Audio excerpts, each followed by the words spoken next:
Good morning, प्रणाम, नमस्ते आप सभी को। कैसे हैं आप सभी लोग?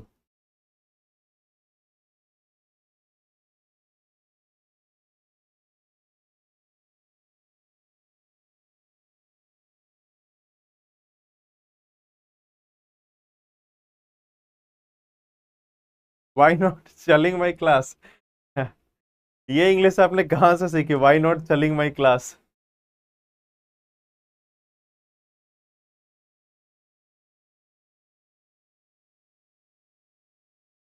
बिल्कुल बढ़िया।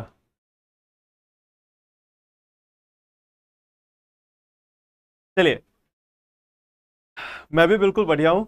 अम, और पिछले सेशन में, पिछले जब संडे को हम लोग मिले थे, तो हम लोगों ने स्पेस के बारे में पढ़ना स्टार्ट किया था, अंतरिक्ष के बारे में पढ़ना स्टार्ट किया था। अंतरिक्ष में हम लोगों ने कुछ जो बेसिक चीजें हैं उनको देखा था। बेसिक चीजों में जैसे कि हम लोगों ने पढ़ा था कि आखिर यह ब्रह्मांड है क्या, इसका कितना विस्तार है, इसकी क्या साइज हो सकती है, उसकी हम लोगों ने एक जानने की कोशिश की थी। इसके साथ साथ हम लोगों ने कुछ और चीजें पढ़ी थी, जैसे कि मैटर क्या होता है, एंटी मैटर क्या होता है, तो ये सारे टॉपिक्स भी हम लोगों ने देखे थे। उसके साथ साथ डार्क एनर्जी क्या है, डार्क मैटर क्या है, यह दो टॉपिक जो है वह भी हम लोगों ने देखा था। डार्क मैटर, डार्क एनर्जी के बीच का जो डिफरेंस है उसको भी देखा था। फिर हम लोगों ने एक जो टॉपिक पढ़ा था वो ये पढ़ा था कि जो ग्रह होते हैं, सॉरी, जो तारे होते हैं, जो हमारे आसपास के जो तारे हैं, जिनकी संख्या करोड़ों अरबों में है, उन तारों में अंदर में क्या मौजूद होता है वो हम लोगों ने देखा था कि हाइड्रोजन और हीलियम, यह सभी उनके अंदर में मौजूद होता है। हम लोगों ने सूर्य के बारे में भी पढ़ा था, सूर्य के बारे में थोड़ा देखा था कि हमारा जो तारा है, हमारा जो अपना ग्रह, हमारा जो अपना तारा है सूर्य, उसके बारे में भी हम लोगों ने थोड़ा बहुत देखा था। ठीक है। अब हम लोग इसके आगे आते हैं। इसके आगे का जो टॉपिक है वो है हम लोगों का, इसी में तारों के बाद हमें ग्रह के बारे में पढ़ना है। तो थोड़ा सा हम लोग एक बार तारों को एक बार फिर से रिवाइज कर लेते हैं, और तारों को देखने के बाद फिर से हम लोग ग्रह के बारे में पढ़ने की कोशिश करते हैं कि आखिर ग्रह क्या होते हैं, इनकी डेफिनेशन कैसे दी गई, कितने ग्रह हैं हमारे आसपास में, ये सभी चीजें हम लोग देखने की कोशिश करेंगे। आई थिंक सभी लोगों को वॉइस क्लियरली आ रहा है।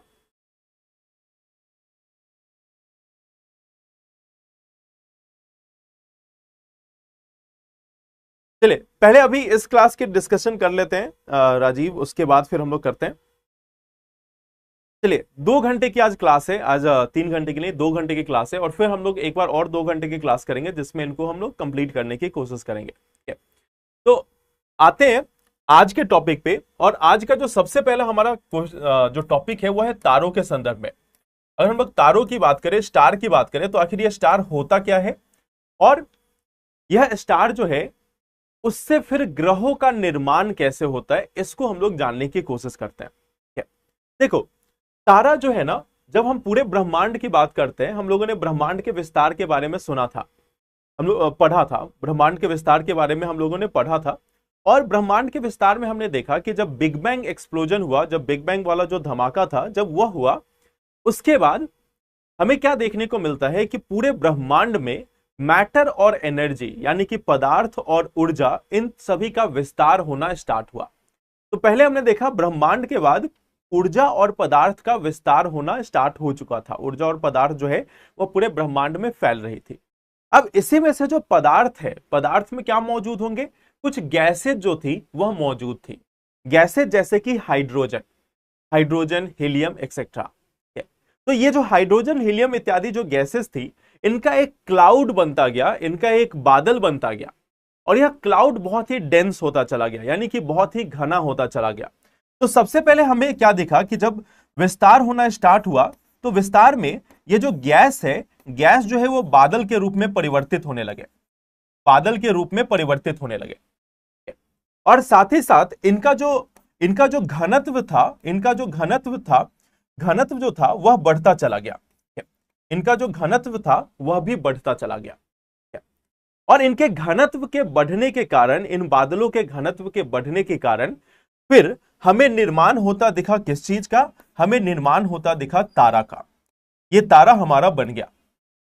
अब तारे में घनत्व जो है वह इतना अधिक था, यानी इसके में गैस के जो पार्टिकल्स थे, गैस के जो पदार्थ थे, गैस के जो कण थे, इसकी जो डेंसिटी थी, इसकी जो सांद्रता थी, या फिर आप बोल सकते हो कि इसका जो घनत्व था, वह इतना अधिक था कि यहां पे गुरुत्वाकर्षण बल बहुत ही अधिक चला गया, बहुत ही प्रचंड रूप से गुरुत्वाकर्षण बल जो है वो मौजूद था। अब आप देखो इसका सीक्वेंस आप समझो कि पहले हम लोगों ने पढ़ा गुरुत्वाकर्षण बल के बारे में। हम लोगों ने क्या देखा कि गुरुत्वाकर्षण बल, अगर कोई भी दो अलग अलग पदार्थ है, कोई भी दो पदार्थ है, उनके बीच में गुरुत्वाकर्षण बल लगेगा, क्योंकि उन दोनों में कुछ ना कुछ मास है, उनका कुछ ना कुछ एक आप बोल सकते हो कि द्रव्यमान है। तो इसके कारण उनके बीच में गुरुत्वाकर्षण बल लगेगा। यहां हमने क्या देखा कि एक बादल बन गया गैस का, और इस गैस के बादल की घनत्व काफी अधिक थे, तो इनके जो पार्टिकल्स थे, इनके जो कण थे, इनके बीच में बहुत ही अधिक गुरुत्वाकर्षण बल हमें देखने को मिला। और इस गुरुत्वाकर्षण बल के कारण, जो हमारा ग्रेविटेशन फोर्स था, इस गुरुत्वाकर्षण बल के कारण यहां पे जो परमाणु संलयन की क्रिया जो है, यानी कि न्यूक्लियर फ्यूजन की जो क्रिया है, वह स्टार्ट हो गई। परमाणु संलयन यानी कि न्यूक्लियर फ्यूजन की जो प्रक्रिया है वो यहां पे स्टार्ट हो गई। तो यहां से स्टार्ट होता है आपका परमाणु संलयन, परमाणु संलयन। और यह जो परमाणु संलयन है, यही एक सोर्स बन गया, यही एक तरीके से इसके ऊर्जा का एक माध्यम बन गया, ऊर्जा का एक स्रोत बन गया। परमाणु संलयन के कारण जो गैस जो था वह आपस में मर्ज होने लगा। गैस के जो छोटे छोटे जो अणु थे या परमाणु थे, उन परमाणुओं का संलयन होने लगा, और उस परमाणु संलयन के दौरान जो ऊर्जा निकली, वही ऊर्जा इन तारों के अंदर में मौजूद है। अब एक चीज समझना, हमारे जो तारे हैं उसके अंदर में ऐसा नहीं कि गैस जो है वो जल रहा है, गैस में परमाणु संलयन हो रहा है, गैस ग्लो कर रहा है, यानी तारे जो है वो चमकते हैं, तारे जो है वो चमकते हैं, तारे जलते नहीं हैं, तारे जो है वो चमक रहे होते हैं, उनका अंदर का ग्लो जो है वह निकल रहा होता है। और वह ग्लो के पीछे का कारण क्या है? परमाणु संलयन और भी कई गतिविधियां। बट एक चीज याद रखना, जलना जो है ना वो एक केमिकल रिएक्शन है। जब भी हम ज्वलन की बात करते हैं, जब भी हम आग की बात करते हैं, वो एक केमिकल रिएक्शन है जो ऑक्सीजन के मौजूदगी में होगा। जो ऑक्सीजन से अगर कोई भी चीज ऑक्सीजन से रिएक्शन करता है तो वह जलने की प्रक्रिया है। लेकिन यहां पे जलना नहीं है, यहां पे परमाणु संलयन हो रहा है। और परमाणु संलयन के कारण जो ऊर्जा निकलती है, जो प्रकाश की ऊर्जा निकलती है, उससे तारे चमकते हुए दिखाई देते हैं, तारे जलते नहीं है। तारे जो है वह चमकते हुए दिखाई देते हैं, ग्लो करते हुए दिखाई देते हैं। दोनों में अंतर होता है। तारों के अंदर में चमक होती है, वह जलते नहीं है। तो ये चीज को आप याद रखना, क्योंकि अगर जल जाएगा तो खत्म हो जाएगा, जल जाएगा तो खत्म हो जाएगा, और खत्म होने के बाद वो राख बन जाएगा। तो यहां पे जलना नहीं, यहां पे चमकना, इसको हम बोलते हैं। तारे चमकते हैं, ना कि जलते हैं। अब एक चीज और समझना, यही जो तारे हैं, इन तारों का जब एक बहुत, अगर हम तारों की बात करें तो तारों का जो साइज है, एक तारे का जो साइज है वह बहुत ही बड़ा होता है, पृथ्वी की तुलना में बहुत ही बड़ा होता है।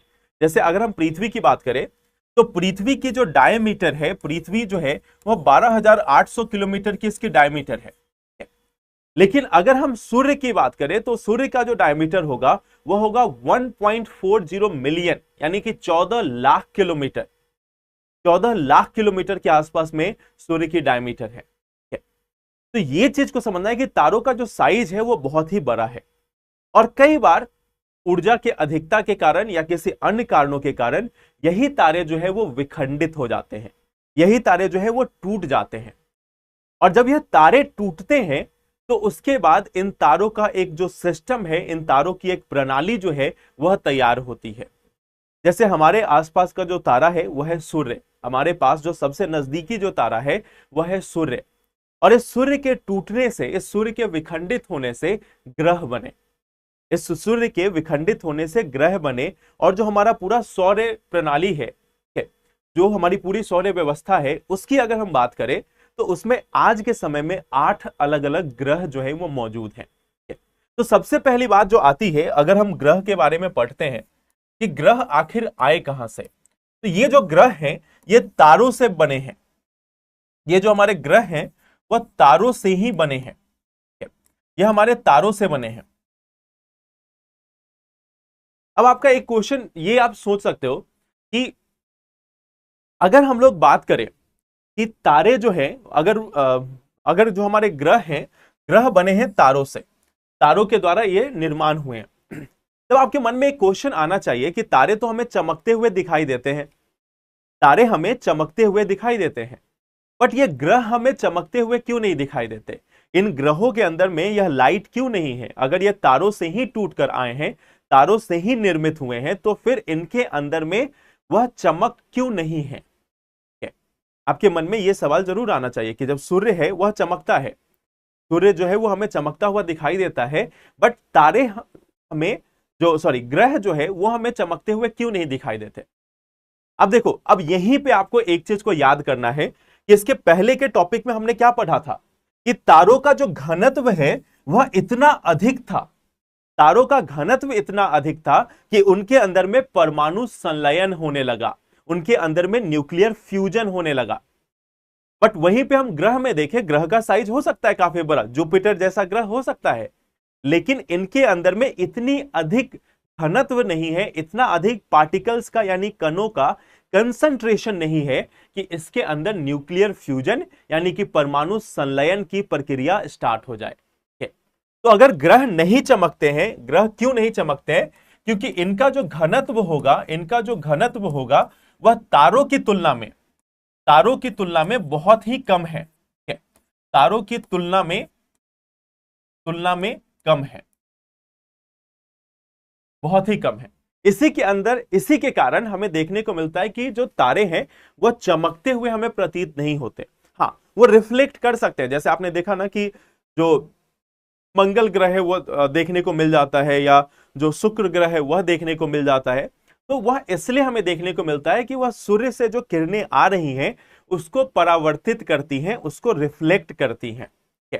तो जब सूर्य की किरणों का परावर्तन होता है, सूर्य की किरणों का रिफ्लेक्शन होता है, तो हमें यह ग्रह दिखाई देते हैं, अदरवाइज इन ग्रह को नहीं देखेंगे। तो इनके अंदर अपनी चमक नहीं होती, और इसका सीधा कारण है जो तारों में जो चमक है वो क्यों है और ग्रहों में क्यों नहीं है, इसको आप समझ सकते हो। दूसरा, अगर हम ग्रह की बात करें तो जितने भी ग्रह हैं वह तारों की परिक्रमा करेंगे, जितने भी ग्रह हैं वह तारों की परिक्रमा करेंगे। क्वेश्चन यह है कि क्यों करेंगे? जो तारे हैं वो ग्रह की परिक्रमा आखिर करेंगे क्यों? तो अब इसका सीधा सा उत्तर है कि जो तारे हैं हमारे, उनके अंदर में बहुत ही अधिक मात्रा में बहुत ही अधिक द्रव्यमान है, और बहुत ही अधिक द्रव्यमान होने के कारण उनके पास गुरुत्वाकर्षण बल जो है वह काफी अधिक है। तो मान लो अगर कोई तारा है और उसके आसपास में कोई प्लैनेट है, तो इस तारे का गुरुत्वाकर्षण बल इतना अधिक है कि वह तारों की ओर घिंचा हुआ आता है, तारों की ओर घिंचा हुआ चला आता है। लेकिन हमारे नेचर में, हमारे पूरे प्रकृति में एक बहुत ही अच्छी बात यह है कि जब कोई एक बल लगता है तो उसका अपोजिट बल उसी समय लगना स्टार्ट हो जाता है। एक बल अगर कहीं पे काम कर रहा है तो उसका अपोजिट बल भी काम कर रहा होगा। तो जैसे ये जो बल है जो केंद्र की ओर लगता है, केंद्र की ओर बल लगता है, उसी समय एक दूसरा बल जो है उसको बाहर की तरफ भेजता है। दूसरा बल जो है वो ऑटोमेटिक इफेक्ट में आ जाता है और इसको बाहर की ओर भेजने की कोशिश करता है। अब इसी के फलस्वरूप यह जो पूरा तारा है वह इसकी परिक्रमा करता रह जाएगा,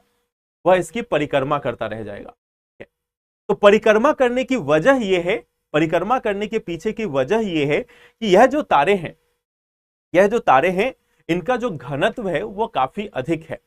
घनत्व अधिक होने का मतलब इनका गुरुत्वाकर्षण बल भी अधिक होगा। गुरुत्वाकर्षण बल के कारण यह ग्रहों को अपनी ओर आकर्षित करेंगे, और आकर्षित होंगे उसी समय एक दूसरा फोर्स जो है वह काम करेगा जो इन ग्रहों को बाहर की ओर ले जाने की कोशिश करेगा। अल्टीमेटली ये जो तारे हैं उनके चारों ओर ग्रहों का परिक्रमा होता रहेगा। तो ग्रह जो है वो परिक्रमा करते हैं। अब एक बात बताओ कि हमारे सोलर सिस्टम में हाँ, अपवर्तन बल जो है वह लगेगा, एक केंद्रिक बल लगेगा, दूसरा अपवर्तन बल लगेगा। अच्छा, एक चीज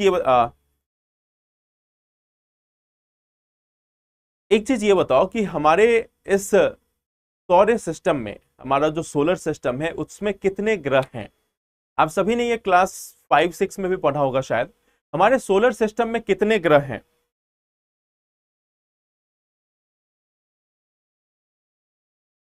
परवेश, हम लोग अभी उस पर आ रहे हैं, पहले एक एक करके चलते हैं।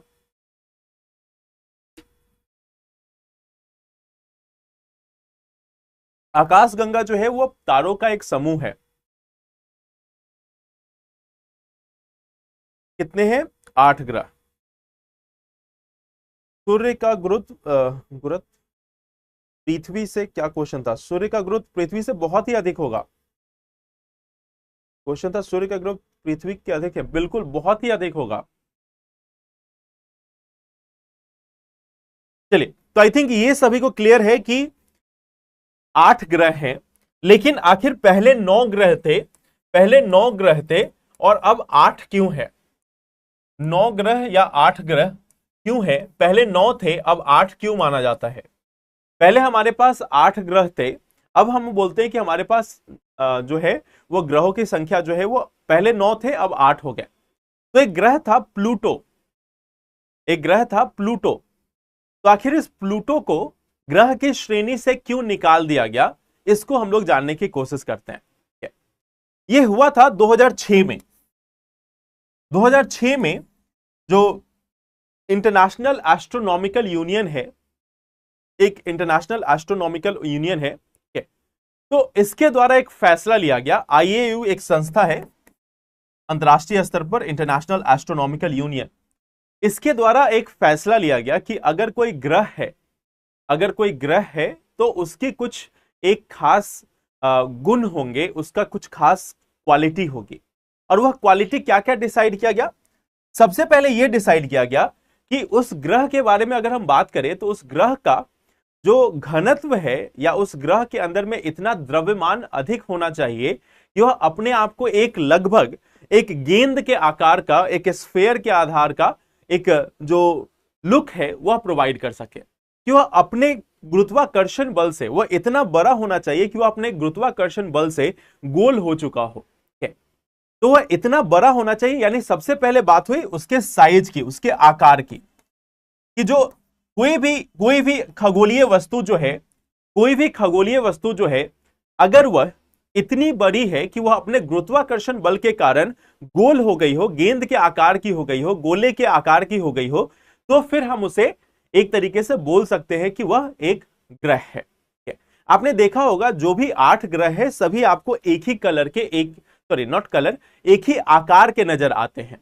वह एक ही आकार के नजर के आते हैं सभी जो है वो जैसे हम बोलते हैं पृथ्वी गोल है, वैसे ही मरकरी हो गया, यानी कि चाहे हम शुक्र की बात करें, चाहे हम शनि की बात करें, बृहस्पति की बात करें, कोई भी ग्रह की बात करें, इन सभी में हमें देखने को क्या मिलता है कि ये सभी गोल आकार के हैं, ये सभी गेंद के आकार के, गोले के आकार के हैं।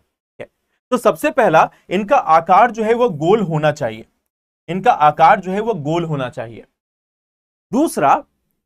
दूसरा सबसे बड़ा बात कि इसकी जो पथ है, जो ऑर्बिट है, इसका जो ऑर्बिट है वह क्लियर होनी चाहिए, यानी इसकी जो परिक्रमा करने की जो रास्ता बना है, इसका जो परिक्रमा पथ है, इसकी जो परिक्रमा पथ है वह बिल्कुल फिक्स होनी चाहिए, इसकी जो परिक्रमा पथ है वह बिल्कुल फिक्स होनी चाहिए। यह एक फिक्स्ड ऑर्बिट पे, एक फिक्स ऑर्बिट पे यह परिक्रमा करेगा, किसकी? तारे की। तारा कौन सा है? हमारा सूर्य। तो इसके सूर्य के और जो चारों ओर परिक्रमा करने की जो पथ है वह फिक्स होना चाहिए, वह हमेशा के लिए फिक्स होना चाहिए कि हाँ इसी पार्ट से लेकर, इसी एरिया से लेकर वह पास करता है। तो इसका जो परिक्रमा पथ है वह भी क्लियर होना चाहिए कि हाँ इसी पाथ से होकर वह पास कर रहा है। तो ये सेकेंड इंपॉर्टेंट फैक्टर है कि इसका परिक्रमा का जो पथ है वह क्लियर होना चाहिए। दूसरा क्या बोला गया? ये तो दूसरी बात हो गई। तीसरी बात यह थी कि इसके आसपास में कोई और क्षुद्र ग्रह या छोटे आकार के जो खगोलीय वस्तु है वह इसकी परिक्रमा पथ में नहीं होने चाहिए। पहला तो यह हो गया कि इसके जो परिक्रमा पथ है वो फिक्स होनी चाहिए, वो अस्थायी होनी चाहिए, उसने अपना परिक्रमा पथ बना लिया है। ऐसे नहीं कि रैंडमली कहीं भी घूम रहा है, कहीं भी कभी इधर जा रहा है कभी उधर जा रहा है, ऐसा नहीं। जैसे पृथ्वी की एक सूर्य के चारों ओर परिक्रमा करने का जो इसका पथ है वह फिक्स है, यहां इसी पाथ से होकर वह परिक्रमा करेगा। ठीक वैसे ही बाकी जितने भी ग्रह हैं उनका भी परिक्रमा पथ जो है वो फिक्स होना चाहिए। तो ये और तीसरा कंडीशन क्या था कि इसके आसपास में, मतलब इसकी जो पूरी परिक्रमा पथ है, मान लो कि कोई ग्रह है, इसकी परिक्रमा पथ है ये, तो इस परिक्रमा पथ पे इस ग्रह के अलावा और कोई चीज नहीं होनी चाहिए, इसके आसपास में और कोई छोटी खगोलीय वस्तु मौजूद नहीं होनी चाहिए। इसके जो परिक्रमा पथ है इसके लिए सिर्फ यूनिक होना चाहिए, इसके अलावा और किसी दूसरे खगोलीय वस्तु को यहां पे नहीं मौजूद होना चाहिए। तो अब यहां पे यह भी इसके लिए तय किया गया कि इसके जो परिक्रमा पथ है वो निश्चित भी हो, तो एक फिक्स हो, और साथ ही साथ इसमें और कोई खगोलीय वस्तु जो है वह मौजूद ना हो। तो ये चीज के कारण, इसके कारण फिर यह डिसाइड हुआ कि चलो, प्लूटो में एक दिक्कत थी, प्लूटो का आकार गोल था, उसका परिक्रमा पथ भी फिक्स था, ऑर्बिट भी फिक्स था, लेकिन दिक्कत कहां पे आई? दिक्कत आई इस बात में कि इसके आसपास में छोटे छोटे खगोलीय वस्तु जो हैं वह मौजूद थे। इसी परिक्रमा पथ पर छोटे छोटे खगोलीय वस्तुएं मौजूद थी, जिसके फलस्वरूप 2006 में यह निर्णय लिया गया, 2006 में यह निर्णय लिया गया कि प्लूटो जो है एक ग्रह नहीं है, उसको हम क्षुद्र ग्रह की श्रेणी में डाल सकते हैं, या ड्वार्फ प्लैनेट के रूप में जान सकते हैं, बौना ग्रह, क्षुद्र ग्रह भी नहीं, उसे हम बौना ग्रह के रूप में जानते हैं। तो आज के केस में प्लूटो जो है उसे एक बौने ग्रह की श्रेणी दी जाती है, ना कि एक पूर्ण ग्रह की। जो पूरा एक पूर्ण ग्रह है उसकी श्रेणी में उसको नहीं रखा जाता, उसको बौने ग्रह की श्रेणी में रखा जाता है। तो प्लैनेट की डेफिनेशन दी गई, प्लैनेट की परिभाषा दी गई कि एक ऐसी खगोलीय वस्तु जो अपने गुरुत्वाकर्षण बल के कारण गोल हो चुकी हो, उसकी तारों के चारों ओर परिक्रमा करने की एक अस्थाई परिक्रमा पथ हो, एक अस्थाई ऑर्बिट हो। तीसरा, इसका जो ऑर्बिट है वह बाकी और खगोलीय वस्तुओं से प्रभावित नहीं हो रही हो, या इसके जो ऑर्बिट है उसमें बाकी खगोलीय वस्तु मौजूद नहीं हो। तो इसके बाद हम किसी चीज को ग्रह के रूप में नियुक्त करते हैं, और इसी के लिए प्लूटो को हटा दिया गया। आई होप ये क्लियर है। अच्छा, आप लोग ये कौन सी बात कर रहे हो कि आप कब एग्जाम दोगे, कौन कौन नर्क में चलेगा? क्षुद्र ग्रह पे हम लोग आते हैं। दुग्ध मेखला या जो मिल्की वे है ना, वो हमारी एक गैलेक्सी है। आकाशगंगा जो है ना, जिसको आप बोलते हो आकाशगंगा या गैलेक्सी या कुछ भी, तो ये तारों का एक समूह है, जैसे में एक मिल्की वे आती है। मिल्की वे जो है वो उसी को हम जो आपने नाम अभी क्या लिखा था, दुग्ध मेखला।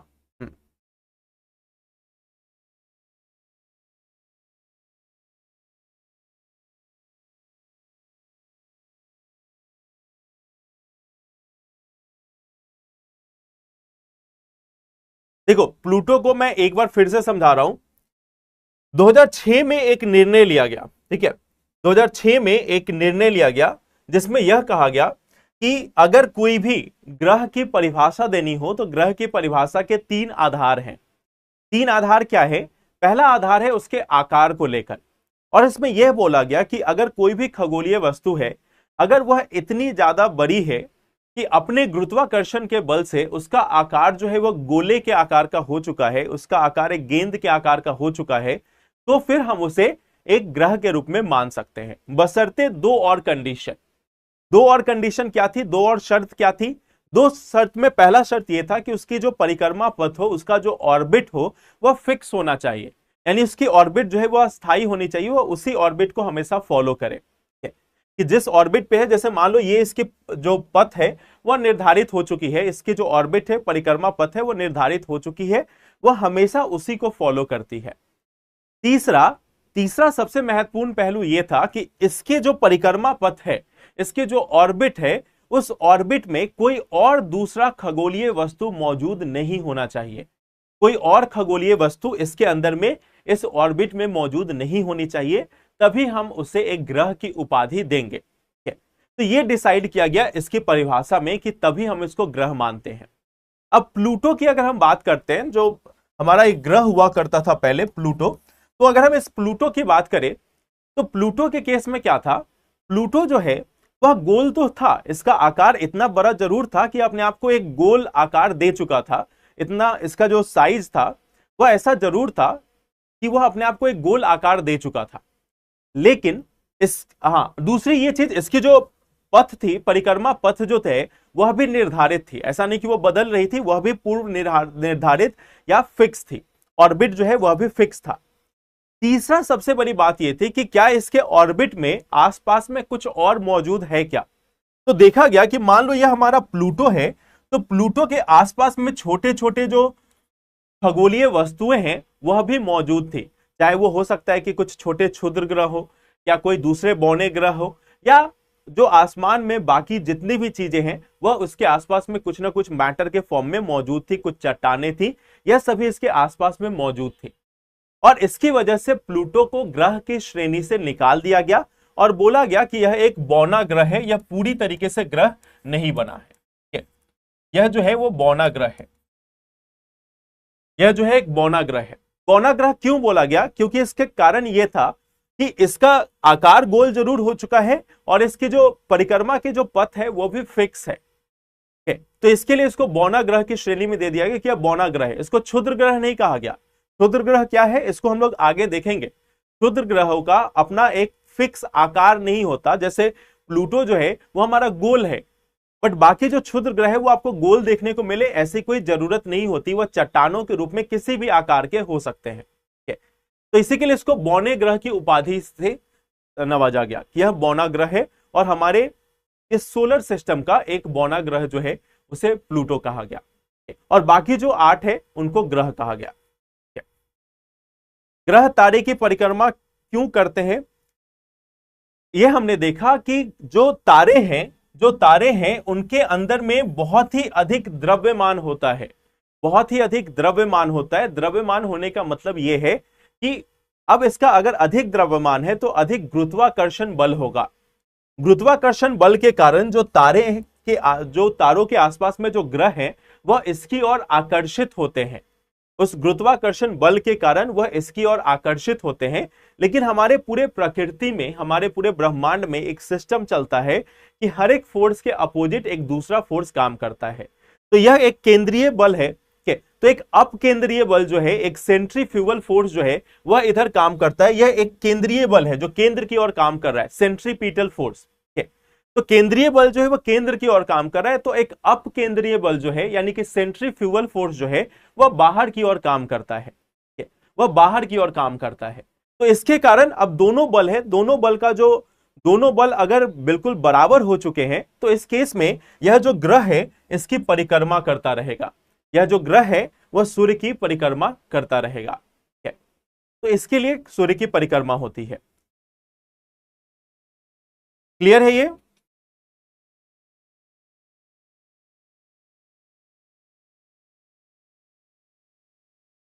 अच्छा, जो लोग ये डिस्कस कर रहे हैं कि कब एग्जाम देंगे, कैसे देंगे, कहाँ रहते हैं, क्या खाए हैं, क्या पिए हैं, ये सभी लोग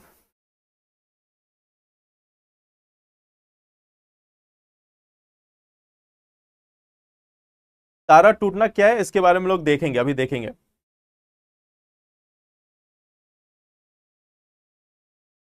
शुक्र इतना चमकीला है, ठीक है।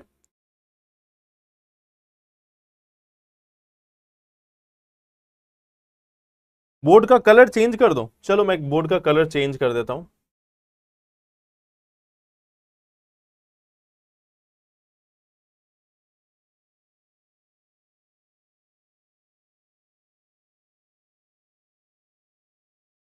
आई थिंक अब सभी लोगों को क्लियर दिखेगा। सन किस अवस्था में पाया जाता है? सन जो है, देखो एक चीज समझना कि एक हमारा पूरा ब्रह्मांड हो गया, यानी एक हमारा पूरा यूनिवर्स हो गया। इसी यूनिवर्स के अंदर में जो गैलेक्सी है वह मौजूद है, यानी कि जो आकाश गंगा है वह हमारी मौजूद होती है इसी के अंदर में। यह जो है वो हमारी आकाश गंगा है।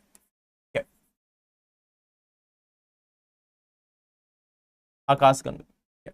इसी के साथ साथ आपने देखा होगा कि इसी के अंदर में आते हैं तारे और इसके बाद आता है हमारा ग्रह। अब एक चीज समझना, ये जो ग्रह है वह तारों की परिक्रमा करता है।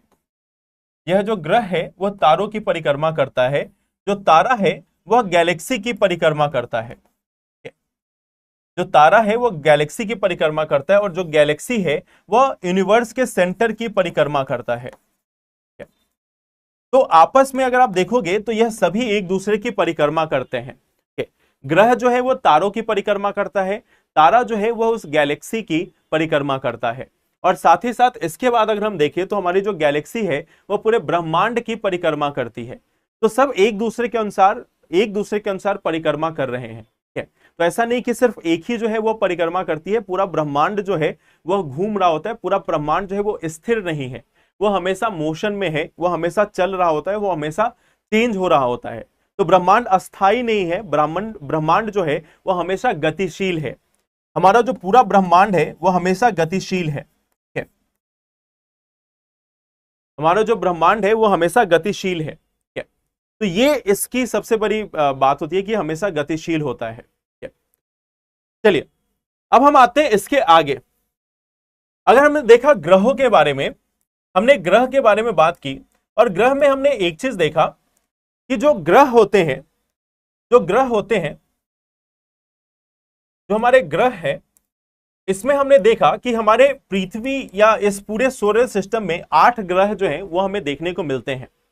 अब इस 8 ग्रहों में 4 ग्रह ऐसे हैं, इसमें 4 ग्रह ऐसे हैं जो चट्टानों से बने हुए हैं, जो चट्टानों से बने हुए हैं, और 4 ग्रह ऐसे हैं, 4 ग्रह जो हैं वह गैस से बने हुए हैं। तो अब आप मुझे बता सकते हो कि गैस वाले जो ग्रह हैं वो कौन कौन से हैं, और चट्टानों वाले जो ग्रह हैं वो कौन से हैं। चट्टानों से हमारे कौन कौन से ग्रह बने हुए हैं और गैस से कौन कौन से ग्रह बने हुए हैं। हाँ, सन जो है वो मिल्की वे की परिक्रमा करती है।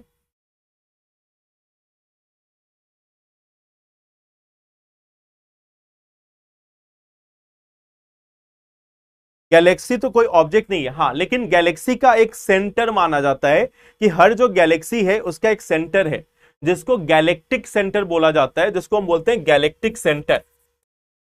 गैलेक्टिक सेंटर, इसका एक केंद्र होता है,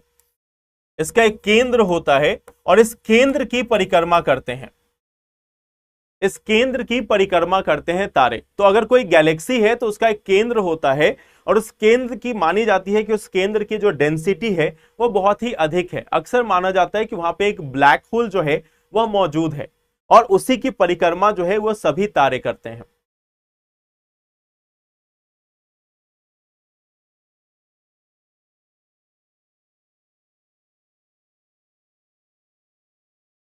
बुध, शुक्र, पृथ्वी, मंगल।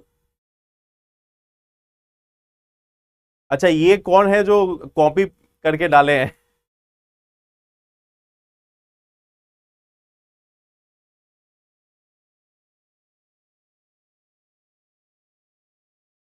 बुध, शुक्र, पृथ्वी और मंगल।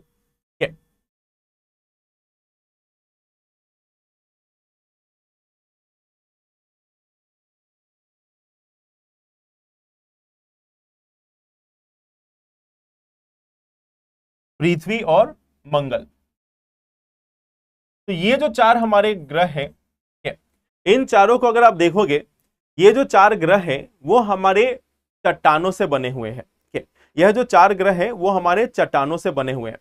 उसके बाद जो है, जिसको आप जुपिटर बोलते हो यानी कि बृहस्पति, और जो उसके बाद सैटर्न है, शनि, उसके बाद यूरेनस और नेपच्यून, जिसको कई बार अरुण और वरुण कहा जाता है। तो बृहस्पति,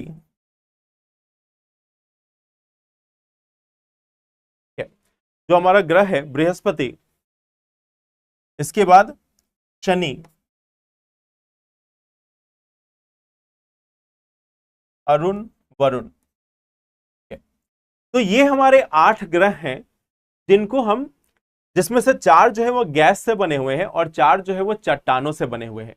इनको आंतरिक ग्रह और इनको बाह्य ग्रह भी कहा जाता है, यानी कि इनर प्लैनेट और एक्सटीरियर प्लैनेट या आउटर प्लैनेट। इनको हम बाह्य ग्रह के रूप में भी जानते हैं, बाह्य ग्रह, और ऊपर वाले जो हैं इनको आंतरिक ग्रह के रूप में कहा जाता है।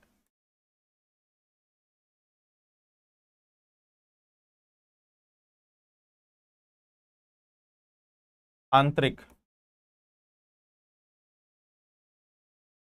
आंतरिक ग्रह। तो ये हमारे 4 और 4 8 ग्रह हैं जो मौजूद हैं। प्लूटो जो है, प्लूटो को आप हटा सकते हो, प्लूटो को अब ग्रह की श्रेणी में नहीं रखा गया है। लेकिन इसके अलावा हमारे सोलर सिस्टम में कुछ और चीजें होती हैं, जैसे कि एक होती है क्षुद्र ग्रह,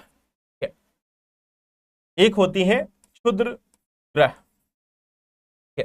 तो आखिर ये क्षुद्र ग्रह क्या होता है, इसको हम लोग समझने की कोशिश करते हैं। देखो, अब मैं आपको एक इमेज दिखाता हूं। तो इमेज यहां पे,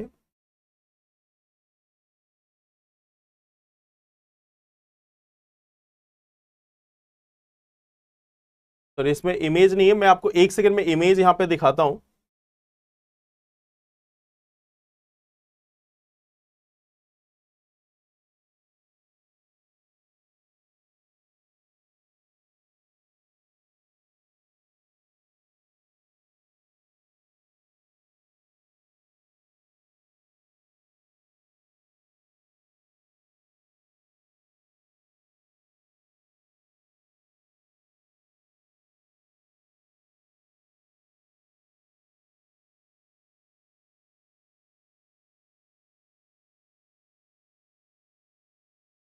देखो, तो अगर हम बात करें तो एक है जुपिटर, ये है हमारा बृहस्पति ग्रह। ये जो है ये हमारा बृहस्पति ग्रह है। इसको आप देख सकते हो, ये जो है वो हमारा बृहस्पति ग्रह है। ये है हमारा बृहस्पति, बृहस्पति। और ये जो है ये है हमारा मंगल ग्रह, मंगल ग्रह। तो इस मंगल ग्रह और इस बृहस्पति के बीच का जो पूरा इलाका है, इसमें आप देख सकते हो बहुत छोटे छोटे ये डॉट लाइक स्ट्रक्चर जो है, इसको आप देख रहे हो। और इन्हीं को हम क्षुद्र ग्रह के रूप में जानते हैं। ये जो है वो बौना ग्रह भी नहीं है, ये क्षुद्र ग्रह है। बौना ग्रह हमने बोला प्लूटो को, कि प्लूटो जो है एक बौना ग्रह है, बट ये जो है इनको क्षुद्र ग्रह कहा जाता है। और इनका जो साइज है वो बहुत ही छोटा होता है। इनका कोई फिक्स आकार भी हमें देखने को नहीं मिलता। इनका कोई फिक्स आकार होगा ऐसा भी कुछ नहीं है।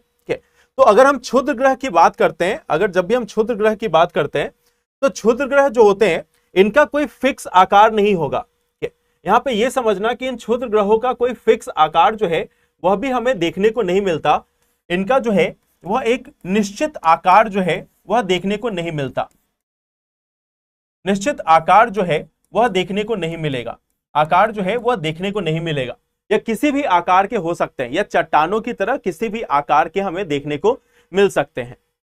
तो सबसे पहली बात, इनकी आकार नहीं है। कहां किसके बीच में मौजूद है? यह मौजूद है आपको बृहस्पति, जो बृहस्पति ग्रह है, और जो मंगल ग्रह है, बृहस्पति और मंगल ग्रह, इसके बीच में यह मौजूद है।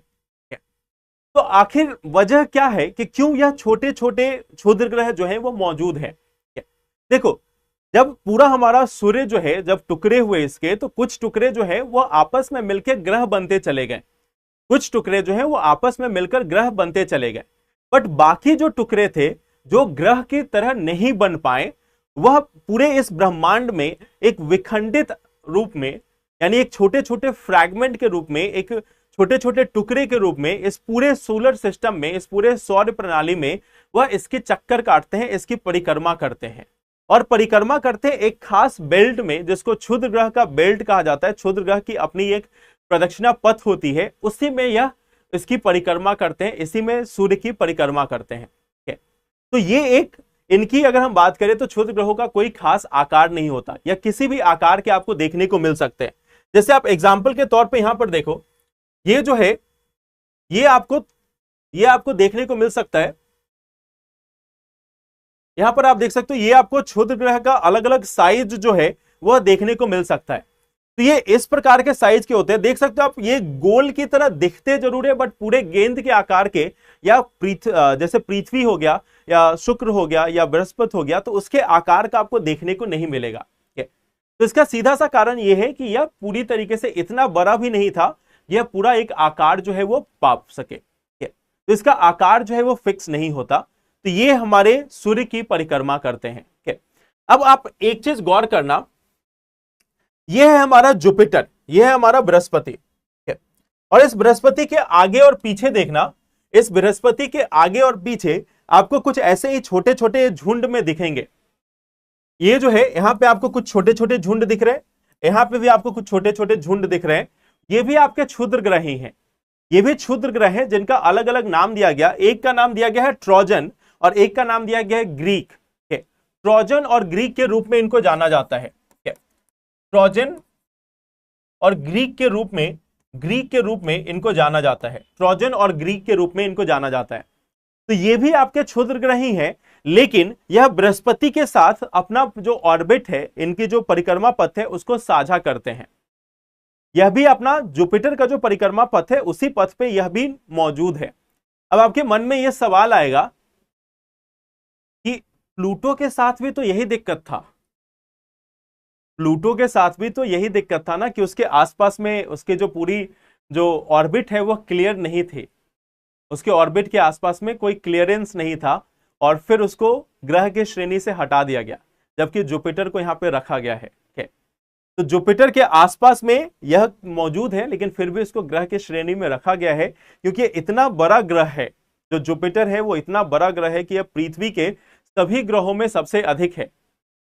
पृथ्वी के ग्रहों में सबसे बड़ा जो ग्रह है वो आपका बृहस्पति ग्रह है और यह सूर्य की परिक्रमा भी करता है। इसके अपने बहुत सारे मून से, यानी इसके अपने खुद के बहुत सारे चंद्रमा है। तो यह भी हमें देखने को मिलता है जुपिटर में। जुपिटर के आसपास में भी है, फिर भी इसको ग्रह में रखा गया एक्सेप्शन के तौर पे। आई होप ये क्लियर है।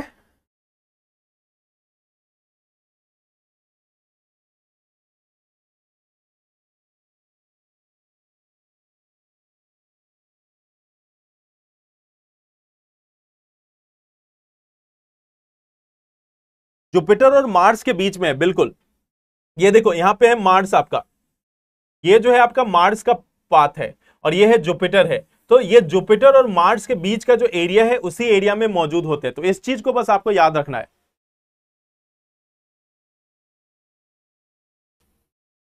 आई होप क्लियर है। क्या ये क्षुद्र ग्रह आपस में मिलकर फ्यूचर में ग्रह बना सकते हैं? संभावना बहुत ही कम है। आपस में अगर टकराएंगे भी ना तो एक कॉमन सेंटर होना चाहिए। देखो सबसे पहली बात यह है ना कि एक कॉमन सेंटर होना चाहिए। टकराएंगे तब तो और विखंडित होंगे। टकराना इनके लिए जरूरी नहीं है, ये आपस में एक जगह जुड़ जाएं ये जरूरी है। अगर आपस में टकरा रहे हैं सिर्फ तो और विखंडित होते चले जाएंगे और छोटे छोटे टुकड़े बनेंगे। तो टकराने का मतलब दोनों के बीच का जो मोमेंटम है वो ट्रांसफर होगा, उसमें टूट सकते हैं, उसमें साथ में आने के चांसेस कम है। चलिए, तो ये हमारा एक तो और टॉपिक हो गया, ये है क्षुद्र ग्रह के रूप में। अब हम लोग इसके आगे एक दो चीजों को और देखते हैं। एक दो चीजें क्या है, देखो एक और चीज क्या है, एक है हमारा उल्का पिंड। उल्का पिंड एक और जो है हमारा वो है उल्का पिंड। उल्का पिंड। अब इस उल्का पिंड के बारे में थोड़ा एक बार जान लेते हैं कि आखिर ये उल्का पिंड जो है वो होता क्या है। उल्का पिंड और उसके बाद एक और चीज हमें देखना है, वो भी देखते हैं। उल्का पिंड की अगर हम लोग बात करें तो यह भी जो है वह चट्टान ही है। यह भी जो है वो चट्टान है, लेकिन इनका जो साइज है, उल्का पिंड का जो साइज है वह आपको क्षुद्र ग्रह से छोटा होता है। जो हमारा क्षुद्र ग्रह है, क्षुद्र ग्रह की तुलना में इसका जो साइज होगा वह छोटा होगा। क्षुद्र ग्रह की तुलना में इसका जो साइज है वह छोटा होगा। इसका जो साइज है वो क्षुद्र ग्रह की तुलना में छोटा होगा।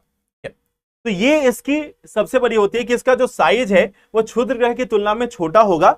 यह भी आपका चट्टान से बना हुआ है और यह भी जो है वह सूर्य की परिक्रमा करता है। यह भी जो है वह सूर्य की परिक्रमा करता है। लेकिन हमने क्षुद्र ग्रह में क्या देखा, क्षुद्र ग्रह जो है इसके जो परिक्रमा की जो पथ है, इसकी जो परिक्रमा की जो पथ है वह एक निर्धारित है।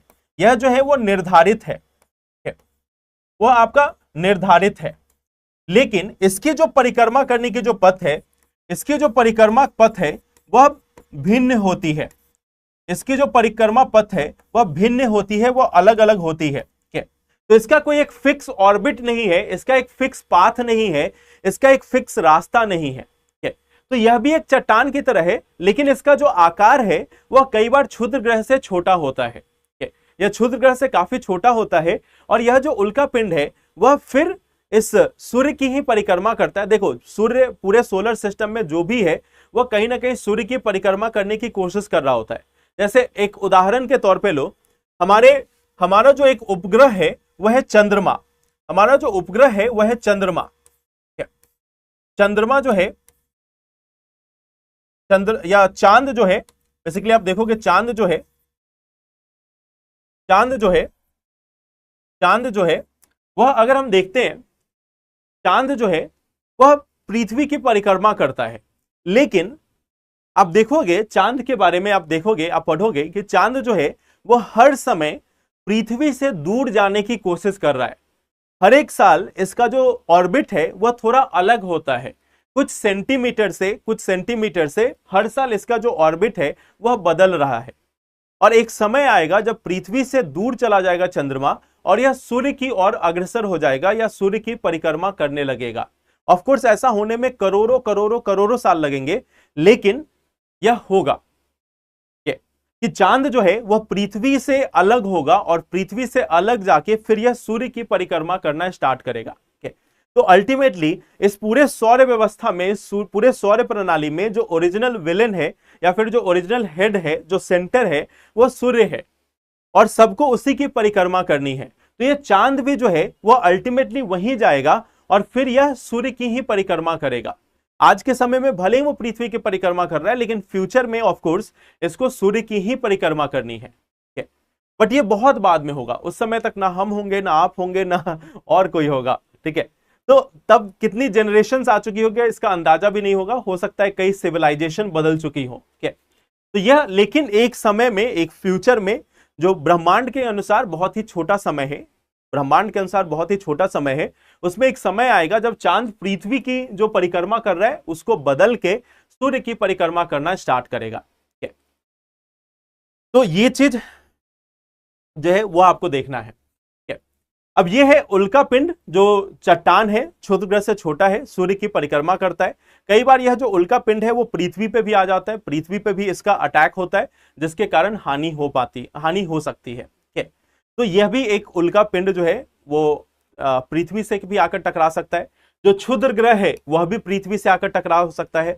अगर वह अपनी जो उसकी जो परिक्रमा पथ है उससे अगर वो भटक चुका है, जैसे हमने देखा एस्ट्रॉयड बेल्ट, यह जो है इसका बेल्ट है, अगर मान लो कोई यहां से अलग हो गया, कोई जो है वो इसमें से अलग हो गया, या आपस में इनकी टक्कर हो गई, टक्कर होने के कारण कोई इसमें अपनी पाथ से हट गया, तो हो सकता है कि वो डायरेक्ट सूर्य की ओर बढ़ना स्टार्ट करेगा। और सूर्य की ओर बढ़ने में हो सकता है कि उसके सामने में पृथ्वी जैसा कोई ग्रह आ जाए और फिर यह जाकर उससे टकरा जाएगा। सॉरी, ये अंदर की तरफ आएगा, यह जो है वो अंदर की तरफ आएगा, यह अंदर की तरफ आ रहा था और मे भी आते आते वो पृथ्वी से टकरा गया। तो यह भी मुश्किल, ऐसा नहीं कि असंभव है। बोला जाता है कि लगभग एक बार ऐसा हो भी चुका है, लगभग 250 से 300 मिलियन साल पहले, यानी 25 से 30 करोड़ मिलियन साल पहले, 25-30 करोड़ साल पहले ऐसा हो भी चुका है कि एक जो क्षुद्र ग्रह है वह पृथ्वी से आकर टकरा चुका है। और उल्का पिंड जो है वह तो कई बार पृथ्वी पे आकर टकरा चुका है। उल्का पिंड जो है वह चंद्रमा से भी कई बार टकरा चुका है। चंद्रमा पे जो गड्ढे बने हुए हैं, चंद्रमा पे जो गड्ढे देखने को मिलते हैं वह उल्का पिंड की वजह से देखने को मिलते हैं। तो यह भी यहां पे एक, इसके बारे में आप जान सकते हो। आई होप ये क्लियर है। जब चंद्रमा सूर्य की परिक्रमा करेगा तो चंद्रमा को उपग्रह कहा जाएगा, उस समय की बात तब देखेंगे।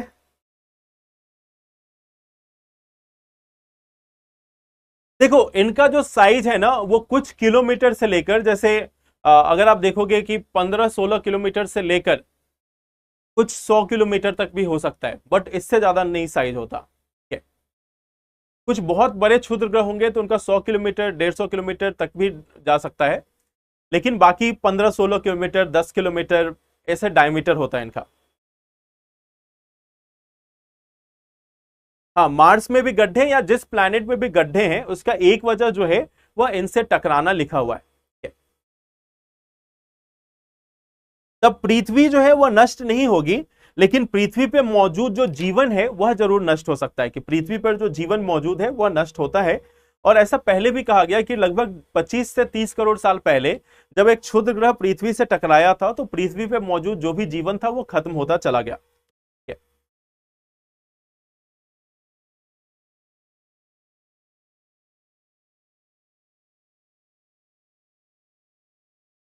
चलिए अब इसके आगे एक और चीज हमें देखना है और वह है धूमकेतु। अब धूमकेतु क्या है? बेसिकली धूमकेतु भी एक, जैसे उल्का पिंड हमने देखा, उल्का पिंड की तरह ही है बट इसमें एक अंतर है। यह भी उल्का पिंड की तरह है बट इसमें एक अंतर है। अंतर क्या है उसको एक बार हम लोग देखने की कोशिश करते हैं। एक होता है धूमकेतु,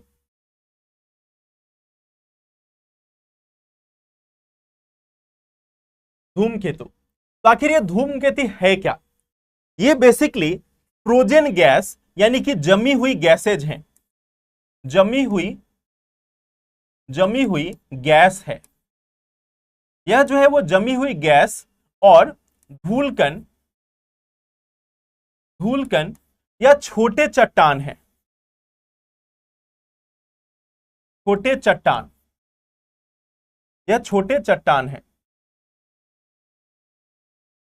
छोटे चट्टान है।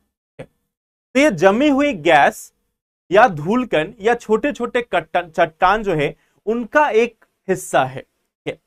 अब यह जो है यह पृथ्वी से या हमारे ग्रहों में बहुत दूर पाया जाता है। जनरली प्लूटो और जो वरुण है, वरुण के आगे यानी कि नेपच्यून जो है उसके आगे हमें देखने को मिलता है। यह एक जगह है जिसे हम बोलते हैं ऊट क्लाउड, एक जगह है जिसको हम लोग बोलते हैं ऊट क्लाउड, ऊट बादल। तो यह ऊट क्लाउड का जो हिस्सा है वहीं पे मौजूद होते हैं ज्यादातर इस प्रकार के जमी हुई गैसेज। इनको कहा जाता है धूमकेतु। और यह जो है वह पृथ्वी की ओर नहीं, यह जो है वह सूर्य की ओर बढ़ते हैं। यह जो है वो बेसिकली सूर्य की ओर बढ़ने की कोशिश करते हैं, सूर्य की ओर आने की कोशिश करते हैं। यह जो है वह सूर्य की ओर बढ़ने की कोशिश करते हैं,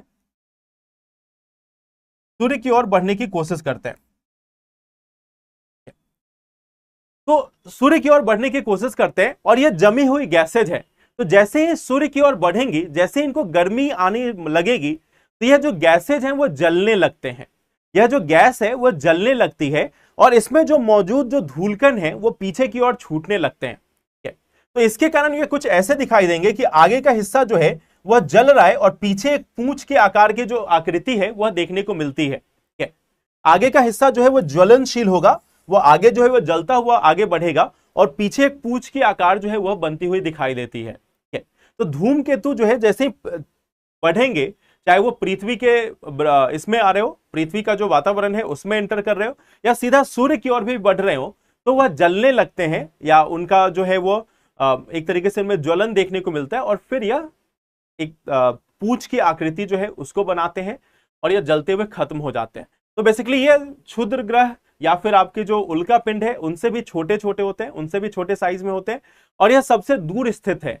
यानी हमारी जो पूरी जो सोलर सिस्टम है उसके सबसे दूर हिस्से में ऊट क्लाउड में यह स्थित होते हैं। फ्रोजन है, फ्रोजन होने का मतलब क्या है? यह जमा हुआ है। कब जमा हुआ होगा? जब टेम्परेचर कम होगा, जब टेम्परेचर कम होगा। और पृथ्वी तक या जो मंगल ग्रह है वहां तक आपको टेम्परेचर तो दिख रहा है, बट उसके बाद का जो हिस्सा है, उसके बाद का हिस्सा है, जैसे जुपिटर पे चले जाओ यानी कि बृहस्पति पे चले जाओ, शनि पे चले जाओ, अरुण या वरुण पे जाओ, तो उसके बाद का जो हिस्सा है वह काफी ठंडा जगह होगा और वहीं पे मौजूद होते हैं ये ऊट क्लाउड और उसी में से निकलते हैं ये धूमकेतु। तो आई होप ये क्लियर है।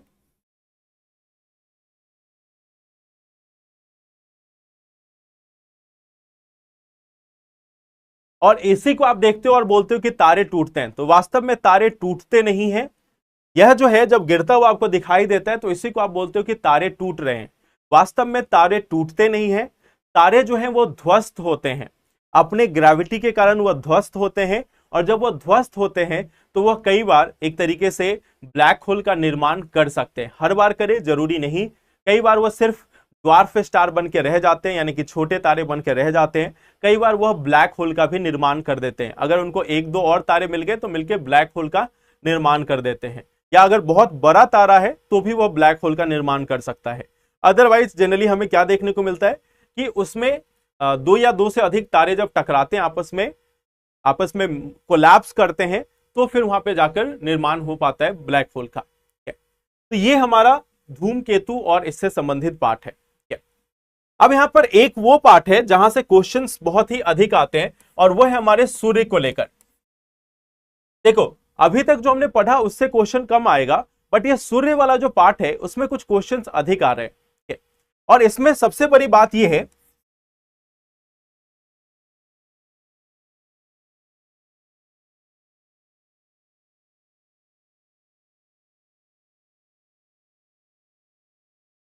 सौर्य हवा या सुनामी, ये एक ऐसा पार्ट है जिसको अभी हम लोगों को देखना है। तो आखिर ये होता क्या है, इसको एक बार समझने की कोशिश करते हैं। देखो अगर हम अपने सूर्य की बात करें तो सूर्य का एक इलाका होता है जिसको उसका कोर के रूप में जाना जाता है। कोर है, और उसके ऊपर का एक पार्ट जो है उसको हम लोग फोटोस्फेयर के रूप में जानते हैं। फोटोस्फेयर, यह जो है फोटोस्फेयर, यह वह पार्ट है जहां से हमें जो सूर्य में जो प्रकाश जो हमें देखने को मिलता है वो यहीं से आता है। तो इसका जो चमकीला भाग है जहां से हमें प्रकाश देखने को मिलता है वो फोटोस्फेयर कहलाता है। फोटोस्फेयर के आगे का एक और हिस्सा होता है जिसको हम क्रोमोस्फेयर के रूप में जानते हैं। इसको हम क्रोमोस्फेयर के रूप में जानते हैं, क्रोमोस्फेयर। और इसके ऊपर का एक पोर्शन होता है, इसके ऊपर का एक पोर्शन होता है, और इस ऊपर के पोर्शन में हम देखते हैं कोरोना। इसका ऊपर का जो पोर्शन है उसको हम लोग बोलते हैं कोरोना। तो ये सूर्य के अलग अलग पोर्शन है, ठीक है। अब यह जो कोरोना है या बाकी जो पोर्शन है उसके बारे में हम लोग एक बार समझने की कोशिश करते हैं। जो हमारा फोटोस्फेयर है, इसी फोटोस्फेयर से हमें प्रकाश निकलता हुआ दिखाई देता है। यही जो फोटोस्फेयर है हमारा, इसी फोटोस्फेयर से हमें प्रकाश जो है वह देखने को मिलता है। जो हमारे तक प्रकाश आता है, जो भी प्रकाश हम तक पहुंचता है, वह इस फोटोस्फेयर की मदद से आता है। इस फोटोस्फेयर का जो तापमान है वह है 4000 से लेकर 6000 डिग्री सेल्सियस तक। 4000 से 6000 डिग्री सेल्सियस के बीच में इसका तापमान होता है। कोर का तापमान कितना है यह साइंटिफिकली कहना अभी के समय में मुश्किल है कि कोर का कितना तापमान है, इसको पता लगा पाना थोड़ा मुश्किल है। जनरली फोटोस्फेयर के बारे में बोला जाता है कि इसका जो तापमान है वो 4000 डिग्री से 6000 डिग्री सेल्सियस होता है। दूसरा क्रोमोस्फेयर। तो क्रोमोस्फेयर के तापमान की बात करें तो इसका तापमान 4000 से लेकर 10000 डिग्री सेंटीग्रेड तक होता है। इसका जो तापमान है वो 4000 से लेकर 10000 डिग्री सेल्सियस तक होता है। और ऊपर का जो पार्ट है कोरोना, इसका जो टेम्परेचर है वह 10 लाख डिग्री सेल्सियस तक हो सकता है। 10 लाख डिग्री सेल्सियस तक या उससे भी अधिक हो सकता है। तो एक हमें देखने को मिलता है 4000 से 6000, एक जो है वह 1 लाख से लेकर 10 लाख डिग्री सेल्सियस तक इसका तापमान जो है वह अनुमानित किया जाता है कि इसका तापमान इतना अधिक हो सकता है। तो सूर्य के अलग अलग भाग है। पहला कोर हिस्सा है जो रिलेटिवली शांत माना जाता है। उसके बाद आता है फोटोस्फेयर। फोटोस्फेयर वह एरिया है जहां से हमें प्रकाश देखने को मिलती है। इसका तापमान 4000 से 6000 डिग्री सेल्सियस के बीच में होता है। दूसरा है क्रोमोस्फेयर, जिसका जो तापमान है वह लगभग 4000 से 10000 डिग्री सेल्सियस देखने को मिलता है। और सूर्य का जो सबसे बाहरी भाग है वह है कोरोना, और इस कोरोना का जो तापमान है वह 10 लाख डिग्री सेल्सियस तक भी पहुंच सकता है। जनरली 4-5-6 लाख डिग्री सेल्सियस के आसपास में होता है। अलग अलग जगहों में अलग अलग टेम्परेचर होगा। तो सूर्य का तापमान, सबसे पहली बात यह है कि एक बराबर पूरे जगह पे नहीं है। सूर्य का तापमान जो है वह जगह के अनुसार भिन्न है। अगर हम इसके डायमीटर की बात करें तो लगभग 1.4 मिलियन किलोमीटर ये इसका डायमीटर है। इसका जो डायमीटर है, डायमीटर जो है वह 1.4 मिलियन किलोमीटर है। पृथ्वी जो है, पृथ्वी की तुलना में कई आप बोल सकते हो कितने 100 गुना से भी अधिक। पृथ्वी का जो डायमीटर है वो 12000 है। उसको 10 से मल्टीप्लाई करो 1,20,000, और फिर 10 से मल्टीप्लाई करो यानी 100 गुना भी जाओ तो भी नहीं पुरता। तो 100 गुना से भी अधिक बड़ा साइज है सूर्य का। हमारे पृथ्वी के 100 गुने से भी अधिक बड़ा साइज है इस सूर्य का। तो अगर हम सूर्य की बात करें तो ये इसके 3 भाग हो गए, फोटोस्फीयर, क्रोमोस्फीयर और कोरोना। इसका तापमान अलग अलग है। अब आपके मन में ये सवाल जरूर आना चाहिए कि जो बाहरी भाग है, बाहरी भाग जो है कोरोना, कोरोना का तापमान इतना अधिक क्यों है? यह जो कोरोना है, यह जो कोरोना है, इसका तापमान इतना अधिक क्यों है? इसके टेम्परेचर की वजह क्या है? इसका जो तापमान है वह इतना अधिक क्यों है, लाखों डिग्री सेल्सियस में क्यों है? ठीक है? अब यह है कि आखिर इसके पीछे वजह क्या है। इसके पीछे वजह है प्लाज्मा। ठीक है? प्लाज्मा, ठीक है? वही प्लाज्मा जिसके बारे में हम लोगों ने पहले भी पढ़ा था, या शायद नहीं, प्लाज्मा के बारे में अभी तक आप लोगों ने पढ़ा नहीं है। ठीक है? प्लाज्मा क्या होती है, इसको हम लोग एक बार समझने की कोशिश करते हैं। प्लाज्मा जो है वो हमारे किसी भी पदार्थ की एक ऐसी अवस्था होती है, किसी भी पदार्थ की एक ऐसी अवस्था होती है जिसमें वह गैस के रूप में होता है, लेकिन गैस जो है वह आवेशित अवस्था में होता है, यानी गैस जो है वह चार्ज स्टेट में होगा। यहां पे जो गैस है, जो गैस है वह होगा, लेकिन यह आवेश वाले में होगा। यह जो है वह आवेशित होगा, आवेशित, आवेशित का मतलब होता है चार्ज, चार्ज।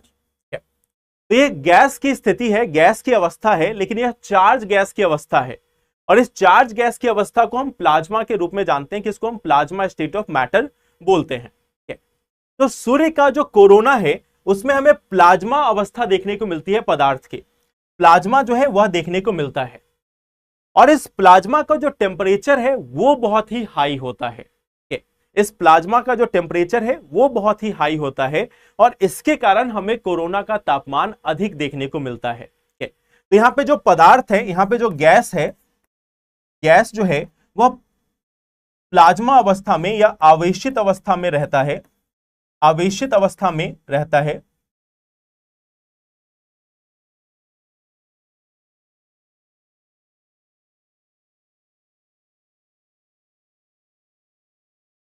आवेशित अवस्था में रहता है, और इसका जो तापमान है, इसका जो तापमान है वह बहुत ही अधिक होगा, बहुत ही अधिक होगा।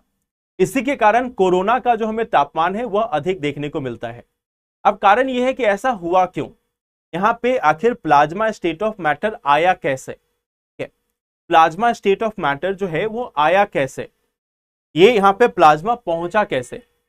यहां पे हमने देखा कि कोरोना जो है, कोरोना में गैसियस अवस्था में जो पदार्थ है वह मौजूद है, हाइड्रोजन हीलियम ही होगा, लेकिन प्लाज्मा स्टेट में होगा। प्लाज्मा स्टेट कहने का मतलब वो आवेशित है, आवेशित मतलब चार्ज है। और इसके कारण इसका तापमान जो है वो बहुत ही अधिक है। यहाँ पे जो पार्टिकल्स होते हैं, जो इलेक्ट्रॉन्स होंगे या जो गैस के मॉलिक्यूल्स हो गए, गैस के जो अणु हो गए, उनमें बहुत ही अधिक मात्रा में ऊर्जा जो है वह मौजूद होती है। तो यहाँ पे ऊर्जा अधिक है, जो ऊर्जा है वह बहुत ही अधिक है, ऊर्जा अधिक है, इसके कारण हमें तापमान अधिक देखने को मिलता है। बट ये प्लाज्मा आया कहां से? तो प्लाज्मा की कहानी इससे पहले स्टार्ट होती है फोटोस्फेयर में। यह जो हमारा हिस्सा है फोटोस्फेयर का, यहां से ये कहानी स्टार्ट होती है। फोटोस्फेयर में होता क्या है कि यहां पे मैग्नेटिक फील्ड काम करता है। इसमें जो मैग्नेटिक फील्ड है, जो चुंबकीय क्षेत्र है, चुंबकीय बल जो है वह काम करता है। और चुंबकीय बल जो है वह लगातार बदलता रहता है। इसके अंदर में जो विद्युत चुंबकीय, आप इसको विद्युत चुंबकीय बल बोल सकते हो, इसको आप बोल सकते हो विद्युत चुंबकीय, चुंबकीय क्षेत्र। तो इसके अंदर में जो विद्युत चुंबकीय क्षेत्र है फोटोस्फेयर में, वह लगातार बदलता रहता है, लगातार बदलता रहता है, जिसके कारण कहीं पे टेम्परेचर अधिक, कहीं पे टेम्परेचर कम, ये होता रहता है। अब आपने एक चीज देखा होगा, चैट मुझे लगता है कि बंद ही करना पड़ेगा, क्योंकि बाकी सभी लोग इतिहास और बाकी चीजों की चर्चा कर रहे हैं। बंद कर दिया जाए?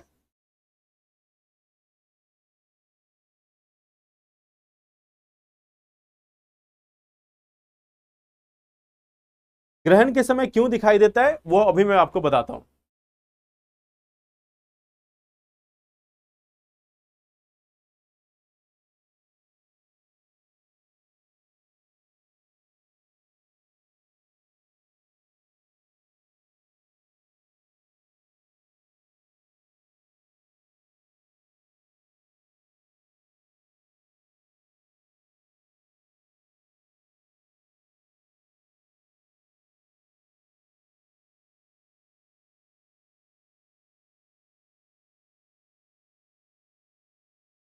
चलिए, तो अभी देखो, अब इसमें फालतू चैट आएगी, मैं बंद कर दूंगा फिर, ठीक है। चलिए, जिनका भी बर्थडे है सभी को हैप्पी बर्थडे। बट अभी पहले हम लोग पढ़ लेते हैं, ठीक है। देखो, यहां पे थोड़ा सा ध्यान से समझना, यह जो हमारा फोटोस्फेयर है इसमें मौजूद होते हैं, देखो, और सन जो है, जो हमारा सूर्य है, उसमें क्या मौजूद है? उसमें हाइड्रोजन और हीलियम मौजूद है। हाइड्रोजन और हीलियम जो है, अगर वह चार्ज की अवस्था में आते हैं, यानी आवेश उसमें मौजूद होगा, तो आवेश मौजूद करने से क्या होगा? आवेश मौजूद होने से फर्क यह पड़ेगा कि कई बार कुछ जगहों पे तापमान अधिक होगा, कुछ जगहों पे तापमान कम हो जाएगा। अब आपने पृथ्वी पर एक चीज देखा होगा कि तापमान में अगर फेरबदल होता है, तापमान में अगर फेरबदल होता है तो चक्रवात की स्थिति उत्पन्न होती है। तापमान में अगर फेरबदल होता है तो साइक्लोन यानी कि चक्रवात की स्थिति उत्पन्न होती है। तो ठीक वैसे ही यह जो सूर्य का जो फोटोस्फेयर है, सूर्य का जो फोटोस्फेयर है, जब उसमें चक्रवात जैसी स्थिति उत्पन्न होगी तो क्या होगा? यहां पे जो मौजूद गैसेज है, यहां पे जो मौजूद गैसेज है, वह चक्रवात की स्थिति में बहुत ही अधिक ऊर्जा लेकर बाहर की ओर निकलते हैं। यह चक्रवात की स्थिति में बाहर की ओर निकलते हैं, और जब यह बाहर की ओर निकलेंगे, इनके अंदर में ऊर्जा इतनी अधिक होती है, और जब ये 5000 6000 डिग्री सेल्सियस पे हैं, 10,000 डिग्री सेल्सियस से पास कर रहे हैं, और उसमें भी चक्रवात जैसी स्थिति उत्पन्न हुई जिसमें भीषण मात्रा में ऊर्जा जो है इनको मिली, तो यह प्लाज्मा के स्टेट में पहुंच जाते हैं। प्लाज्मा के स्टेट में पहुंचने के बाद अब इनके अंदर में इलेक्ट्रॉन की जो हेरा फेरी है, इलेक्ट्रॉन की जो अदला बदली है, वह इतनी तीव्र होगी कि वह एक प्लाज्मा स्टेट में पहुंचेंगे, और यह प्लाज्मा स्टेट पूरे कोरोना का निर्माण करता है। इस प्लाज्मा स्टेट में इलेक्ट्रॉन्स का इतना हेरफेर, इतना एक्सचेंज होता है कि इसका तापमान बढ़ता ही चला जाता है, और तापमान बढ़कर लाखों डिग्री सेल्सियस तक पहुंच जाता है। तो इसकी वजह स्टार्ट फोटोस्फेयर से होती है। फोटोस्फेयर में चक्रवात की स्थिति उत्पन्न होती है। चक्रवात की स्थिति उत्पन्न होने के पीछे कारण क्या है? तापमान में अंतर। तापमान में अंतर क्यों आया? तापमान में अंतर आया विद्युत चुंबकीय क्षेत्र के फेरबदल से। तो सबसे पहला हमारा स्टेप क्या हुआ कि जो हमारा इलेक्ट्रोमैग्नेटिक फील्ड है, यानी कि विद्युत चुंबकीय क्षेत्र है, इसमें बदलाव आ रहा है। यह जो है वो बदलाव कर रहा है। इसके बदलाव के कारण तापमान में अंतर हुआ। इसके बदलाव के कारण तापमान में अंतर हुआ। तापमान में अंतर होने के कारण फिर इसका अगला स्टेज क्या आया? तापमान में अंतर होने के कारण चक्रवात जैसी स्थिति जो है वह उत्पन्न हुई। इस चक्रवात से क्या हुआ? गैस जो है वह बाहर की ओर निकला। गैस बाहर की ओर निकला। गैस जो है वह बाहर की ओर निकला, और जब यह निकल रहा है तो इसके अंदर में ऊर्जा इतनी अधिक है, यह प्लाज्मा स्टेट में तब्दील हो जाता है। यह प्लाज्मा के स्टेट में तब्दील हो जाता है, और प्लाज्मा के स्टेट में जैसे ही तब्दील हुआ, एक बार रिएक्शन बस स्टार्ट हो गया, बाकी तो ये लोग खुद ही उसको सस्टेन कर लेते हैं। इसका तापमान बढ़ता चला जाता है, और 4000 डिग्री सेंटीग्रेड या 6000 डिग्री सेंटीग्रेड से शुरू होकर इसका तापमान लाखों डिग्री सेंटीग्रेड में पहुंच जाता है, सन के बाहरी एटमॉस्फेयर में आते आते। यानी सन का जो वातावरण है, सन का जो बाहरी हिस्सा है कोरोना का, वहां तक आते आते यह पूरी तरह से आयोनाइज हो जाते हैं। पूरी तरीके से इनमें जो आवेश है वह मौजूद हो जाता है। आवेशित गैस बहुत अधिक ऊर्जा का स्रोत होते हैं, और यही आवेशित गैस जो है वह चमकना स्टार्ट करते हैं। तो आपने देखा होगा कि कई बार क्या होता है, जब सूर्य ग्रहण होता है, मान लो सूर्य है और सूर्य को चारों ओर से चंद्रमा ने घेर लिया है। सूर्य को चारों ओर से चंद्रमा ने घेर लिया है। इसके बाद भी आपको साइड साइड में एक ग्लो दिखता है। इस पे वो कलर उतना अच्छा आ नहीं रहा है, जस्ट 1 सेकेंड। देखो, सूर्य को चंद्रमा ने घेर लिया है चारों तरफ से। सूर्य को चंद्रमा ने घेर लिया है, बट इसके बाद भी आपको सूर्य के चारों ओर एक ग्लो जो है वह दिखता है। एक ग्लो जो है वह दिखता है। तो यह ग्लो क्या है? यह बेसिकली यही कोरोना है, जिस कोरोना में प्लाज्मा के रूप में गैसेज मौजूद है। तो जब पूर्ण चंद्र ग्रहण भी लगता है फिर भी आपको सूर्य के अराउंड जो हैलो दिखाई देता है, जैसे आपने टीवी वगैरह में देखा होगा कि जब किसी भगवान की प्रतिमा को दिखाते हैं या भगवान की मूर्त को दिखाते हैं तो उनके पीछे एक चमकता हुआ एक चक्र जो है वो लगा होता है। तो उनकी जो हैलो होती है, उनके पीछे से जो वो चमक होती है वो दिखाई देती है। तो ठीक वैसे ही जब चंद्र ग्रहण लगता है, जब सूर्य ग्रहण लगता है तो आपको सूर्य के चारों ओर भी यह एक प्रकाश जो है वो दिखाई देता है। तो यह प्रकाश जो है वो कोरोना की वजह से दिखाई देता है। कोरोना जो कि इसका बाहरी मंडल है, सबसे बाहरी मंडल है जिसमें प्लाज्मा के स्टेट में मैटर मौजूद होता है, प्लाज्मा की अवस्था में पदार्थ मौजूद होता है जिसका तापमान कई गुना अधिक होता है, वही हमारा कोरोना है। अब एक चीज और समझना, हम लोग एक टॉपिक पे आ रहे थे और उस टॉपिक का नाम था सौर्य हवा, सौर्य वायु या सौर्य हवा। तो आखिर ये है क्या? अभी हमने देखा कि सूर्य का जो बाहरी हिस्सा है, जिसको हम कोरोना बोलते हैं, इस कोरोना में क्या मौजूद है? इस कोरोना में मौजूद है गैस, और वह भी ऐसी वैसी गैस नहीं, यह एक ऐसी गैस है जो आवेशित है, यह एक ऐसी गैस है जो आवेशित है, एक ऐसी गैस जो आवेशित अवस्था में है, यानी प्लाज्मा अवस्था में है। तो जब हम सौर्य हवा की बात करते हैं तो आखिर ये होता क्या है? यही जो आवेशित गैस है, जब तापमान या जब ऊर्जा बहुत ही अधिक होगी, जब तापमान या ऊर्जा बहुत ही अधिक होगी, तब यही गैस जो है वह सूर्य से बाहर की ओर निकलेगी। सूर्य का जो बाहरी मंडल है, जो बाह्य मंडल है, उससे बाहर की ओर अग्रसर होगी, पूरे सोलर सिस्टम में यह फैलना स्टार्ट होगी, और इसी को हम सौर्य वायु के रूप में जानते हैं। तो सौर्य वायु क्या है? बेसिकली यह आवेशित गैस है, यह जो है वह आवेशित गैस है, यह आवेशित गैस जो सूर्य से बाहर निकल रही है, जो सूर्य से बाहर निकल रही है।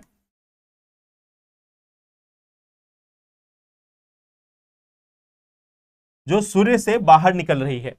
अब आप एक चीज सोच कर देखना, जरा कभी कभी साइंस के बारे में सोच कर देखो, आपको मालूम चलेगा कितना इंटरेस्टिंग है। एक सूर्य जिसकी परिक्रमा सभी ग्रह कर रहे हैं, वैसे ग्रह जैसे कि बृहस्पति जो बहुत ही बड़ा ग्रह है, पृथ्वी और इसके साथ साथ 8 और ग्रह जिस सूर्य की परिक्रमा कर रहे हैं, हजारों लाखों की संख्या में जो एस्ट्रॉइड्स हैं, एस्ट्रॉइड्स यानी कि क्षुद्र ग्रह, धूमकेतु, उल्कापिंड, जो सभी सूर्य की परिक्रमा कर रहे हैं, सूर्य के गुरुत्वाकर्षण के बल के कारण वह उससे जुड़े हुए हैं। अब आप यहीं पर यह सोच कर देखो कि वह सूर्य जिससे यह काफी ज्यादा दूर है, पृथ्वी जो 15 करोड़ किलोमीटर की दूरी पर है, इस सूर्य से 15 करोड़ किलोमीटर की दूरी पर है, और बाकी ग्रह जो और कई अनेक हजारों करोड़ किलोमीटर की दूरी पर है, वह सभी इस सूर्य के गुरुत्वाकर्षण बल से घिंचे आते हैं या घिंचे रहते हैं। और उसी सूर्य से कुछ छोटे छोटे गैस के अणु अगर बाहर निकल रहे हैं, तो आप यह बस सोच कर देखना, यह कल्पना करके देखना कि उनके अंदर में आखिर इतनी ऊर्जा है कि वह सूर्य की गुरुत्वाकर्षण बल को हराकर वहां से बाहर निकल रहे हैं। तो जब हम सौर्य वायु की बात करते हैं, जब हम सौर्य हवाओं की बात करते हैं, तो बस आप ये कल्पना करके सोचना कि उसके अंदर में कितनी ऊर्जा है कि वह सूर्य की जो गुरुत्वाकर्षण बल है उसको हराकर वहां से बाहर निकलने की कोशिश कर रहा है। आप अपनी पूरी क्षमता से किसी बॉल को कितना भी ऊपर फेंको, वह अल्टीमेटली नीचे गिरती है, क्योंकि पृथ्वी के गुरुत्वाकर्षण बल उस बॉल को आपसे, आपकी जो फोर्स है, आपकी जो पूरी ऊर्जा है, या आप जो मशीन्स लगाते हो उसकी पूरी ऊर्जा है, उससे कई गुना अधिक ऊर्जा है पृथ्वी के गुरुत्वाकर्षण बल की। और पृथ्वी से जो 100 गुना भी अधिक बड़ा है, 100 गुना से भी अधिक बड़ा सूर्य है, जिसकी डेंसिटी बहुत ही अधिक है, जिसका घनत्व बहुत ही अधिक है, जिसका गुरुत्वाकर्षण बल पृथ्वी की तुलना में हजारों गुना अधिक है, उस सूर्य से कुछ गैस के अणु बाहर अगर निकल रहे हैं, तो आप उसके ऊर्जा की कल्पना कर सकते हैं कि उसके अंदर में कितनी ऊर्जा होगी, कि सूर्य के गुरुत्वाकर्षण बल को हराकर वहां से बाहर निकल रहा है। तो हमारे जितने भी रॉकेट्स हैं, जितने भी मिसाइल्स हैं, उन सभी से कई गुना अधिक स्पीड पे ये बाहर निकल रहे हैं, उनसे कई गुना अधिक ऊर्जा के साथ ये बाहर निकल रहे हैं। तो जब हम सौर वायु की बात करते हैं तो यह वो आवेशित गैसेज है जो सूर्य से हमेशा बाहर की ओर निकल रहे हैं, ठीक है, तो इसे हम सूर्य वायु कहते हैं। अब इसमें एक और चीज आती है जिसको हम बोलते हैं कोरोनल मास इजेक्शन। इसमें एक और चीज आती है जिसको हम बोलते हैं कोरोनल मास इजेक्शन, ठीक है।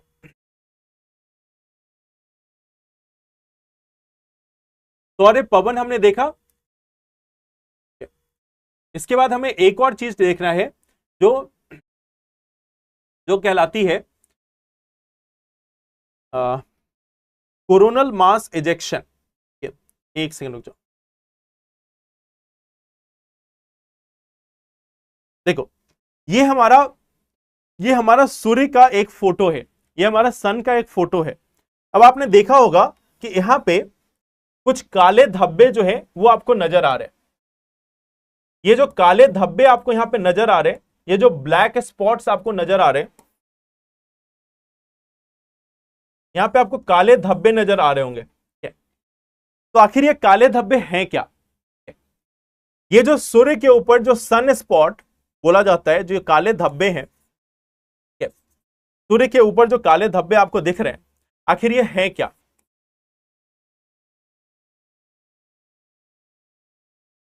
ये जो काले धब्बे या सन स्पॉट जो है, सौर्य धब्बे या काले स्पॉट या काले धब्बे, ये आखिर हैं क्या? इसको एक बार समझने की कोशिश करते हैं। फिर हम लोग कोरोनल मास इजेक्शन और बाकी चीजों को भी पढ़ेंगे। तो देखो ये जो हमारे ब्लैक स्पॉट्स हैं वो क्या है उसको समझते हैं। हमने बात किया था फोटोस्फीयर के बारे में। फोटोस्फीयर वो हिस्सा है जो हमें नजर आता है, जो प्रकाश हमें देखने को मिलता है वो फोटोस्फीयर से देखने को मिलता है। अब ये जो फोटोस्फीयर है, इसी के अंदर में यह काले धब्बे हमें नजर आते हैं। तो यह क्या है? यह बेसिकली ठंडे प्रदेश हैं, ठंडे प्रदेश। सूर्य के ऊपर कुछ ठंडे जगह पाई जाती हैं। सूर्य के अंदर में, सूर्य के फोटोस्फीयर में कुछ ठंडी जगह पाई जाती है। वह ठंडी जगह क्या है उसको हम लोग समझते हैं। बेसिकली सूर्य के आप फोटोस्फीयर की बात करो तो यहां पे औसत जो तापमान है वो 6000 डिग्री सेंटीग्रेड है। जो औसत तापमान है वो 6000 डिग्री सेंटीग्रेड है। बट कई बार ऐसा हमें देखने को मिलता है कि इस पूरे सूर्य में कुछ जगहों पे हमें ये स्पॉट देखने को मिलते हैं जो काले नजर आते हैं। तो आखिर ये है क्या? यहां पे भी विद्युत चुंबकीय बल के कारण, विद्युत चुंबकीय क्षेत्रों के प्रभाव के कारण यहां पे जो तापमान है वो कम हो गया है। तो जो ठंडे प्रदेश होते हैं, ठंडे प्रदेश में जो तापमान है वह लगभग 4000 डिग्री सेंटीग्रेड होता है। सूर्य के अंदर में जो ठंडे प्रदेश हैं उसका तापमान 4000 डिग्री सेंटीग्रेड के आसपास में होता है, और उसके अगल बगल में जो तापमान है वो 6000 डिग्री सेंटीग्रेड है। तो मतलब अब यहां पे तापमान में अंतर है, यहां पे तापमान में अंतर है।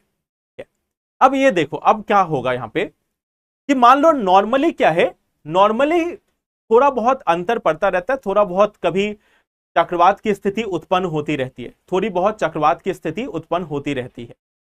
बट अगर ये सन स्पॉट का साइज बहुत ही बड़ा है, सन स्पॉट का साइज पृथ्वी की तुलना में भी कई गुना बड़ा हो सकता है।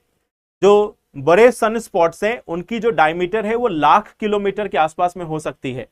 पृथ्वी का जो डायमीटर है वो 12800 किलोमीटर है।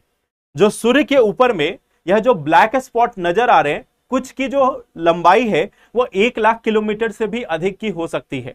इसमें कुछ की लंबाई 1 लाख किलोमीटर से भी अधिक की हो सकती है। पृथ्वी के एक छोर से दूसरे छोर की जो टोटल लंबाई है वह है 12800 किलोमीटर। और यहां पे ये जो छोटा सा स्पॉट आपको दिख रहा है, इसकी जो लंबाई चौड़ाई है वो 1 लाख किलोमीटर तक की भी हो सकती है। और ऐसे अगर सन स्पॉट का निर्माण होता है तो फिर आती है दूसरी समस्या। अगर बहुत ही बड़े सन स्पॉट का निर्माण हो गया, एक बहुत ही बड़े सन स्पॉट का निर्माण हो गया, बहुत ही बड़े सन स्पॉट का निर्माण हो गया, तो आती है दूसरी समस्या। यहां पे काला धब्बा काले पे तो दिखेगा नहीं, उसको उजला से मैं दिखा देता हूं। ये भले ही आपको उजला दिख रहा हो बट आप मान के चलो ये सन स्पॉट है। इसको मान के चलो कि आप सन स्पॉट है। अगर ये काफी बड़ा हो गया तो फिर यहां पर दिक्कत क्या होगी? अब सोचो आप एक इमेजिन करके चलो, आप सभी ने थोड़ा बहुत ज्योग्राफी पढ़ा है, आप सभी ने चक्रवात के बारे में पढ़ा है। अब आप इमेजिन करके देखो कि कोई जगह है जहां पे तापमान बहुत ही कम है और कुछ जगह है जहां पे तापमान बहुत ही अधिक है। तो एक चक्रवातीय स्थिति जो है वह उत्पन्न होगी। एक चक्रवात की जो स्थिति है वो वहां पे उत्पन्न हो सकती है कि एक जगह तापमान बहुत ही कम है, एक जगह तापमान जो है वो बहुत ही अधिक है। 2000 डिग्री सेंटीग्रेड का अंतर है। पृथ्वी पे 4-5 डिग्री सेल्सियस तापमान का अंतर हो जाए या 10 डिग्री सेल्सियस तापमान का अंतर हो जाए तो हमें सुपर साइक्लोन बनता हुआ दिखाई देता है। पृथ्वी पे 10 डिग्री सेंटीग्रेड का तापमान अंतर अगर देखने को मिल जाता है तो हमें सुपर साइक्लोन बनता हुआ दिखाई देता है। और यहां पर सोचो, यहां पे जो तापमान में अंतर है वो 2000 डिग्री सेंटीग्रेड का है और ऐसा एक बड़ा डिप्रेशन बन गया, एक ऐसा बड़ा डिप्रेशन बन गया। एक तरफ तापमान 4000 डिग्री सेल्सियस और उसके आसपास में तापमान 6000 डिग्री सेंटीग्रेड, तो 2000 डिग्री सेंटीग्रेड का अंतर। अब आप इसमें सोचकर देखो कि कैसा चक्रवात बन सकता है। और जब यह चक्रवात बनेगा, जब बहुत ही अधिक ऊर्जा जो है वो निष्कर्षित होगी, तब यहां से जो गैसेज निकलेंगी, तब यहां से जो गैसेज निकलेंगी उनकी संख्या, उनकी जो संख्या है वह इतनी अधिक होगी,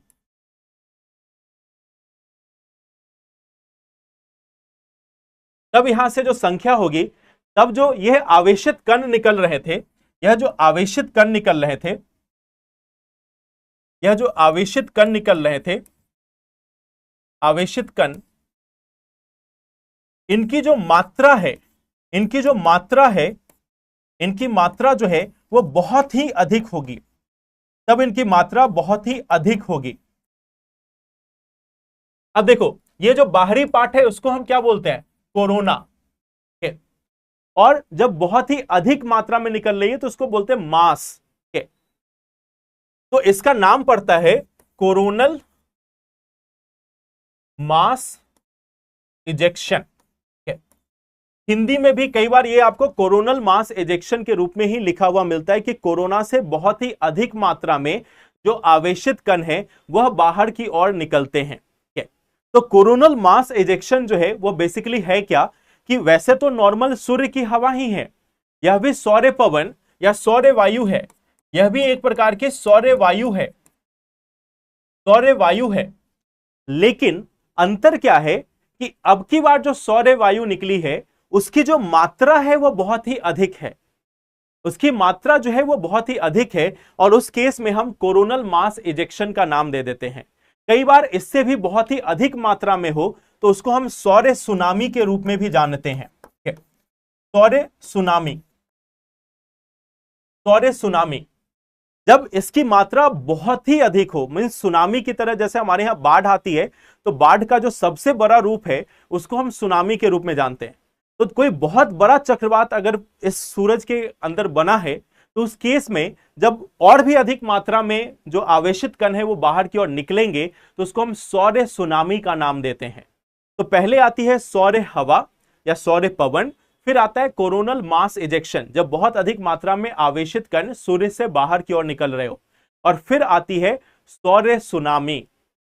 सौर्य सुनामी जब बहुत ही अधिक मात्रा में, बहुत ही प्रचंड मात्रा में जब यह आवेशित कण बाहर की ओर निकलेंगे तो सौर्य सुनामी होगी।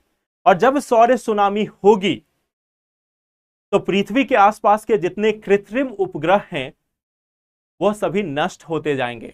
हमारे आसपास के जो कृत्रिम ग्रह हैं वह नष्ट होते जाएंगे क्योंकि बहुत ही अधिक मात्रा में ऊर्जा जो है वह सूर्य से बाहर की ओर निकलती है। तो ये होती है सूर्य से बाहर निकलने वाली आवेशित कण या ऊर्जा।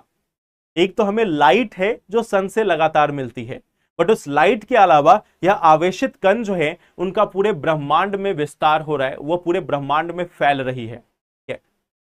आई होप आपको यह क्लियर होगा। यही तो सौर्य पवन या सोलर स्टॉर्म जिसको बोलते हैं, सूर्य चक्रवात।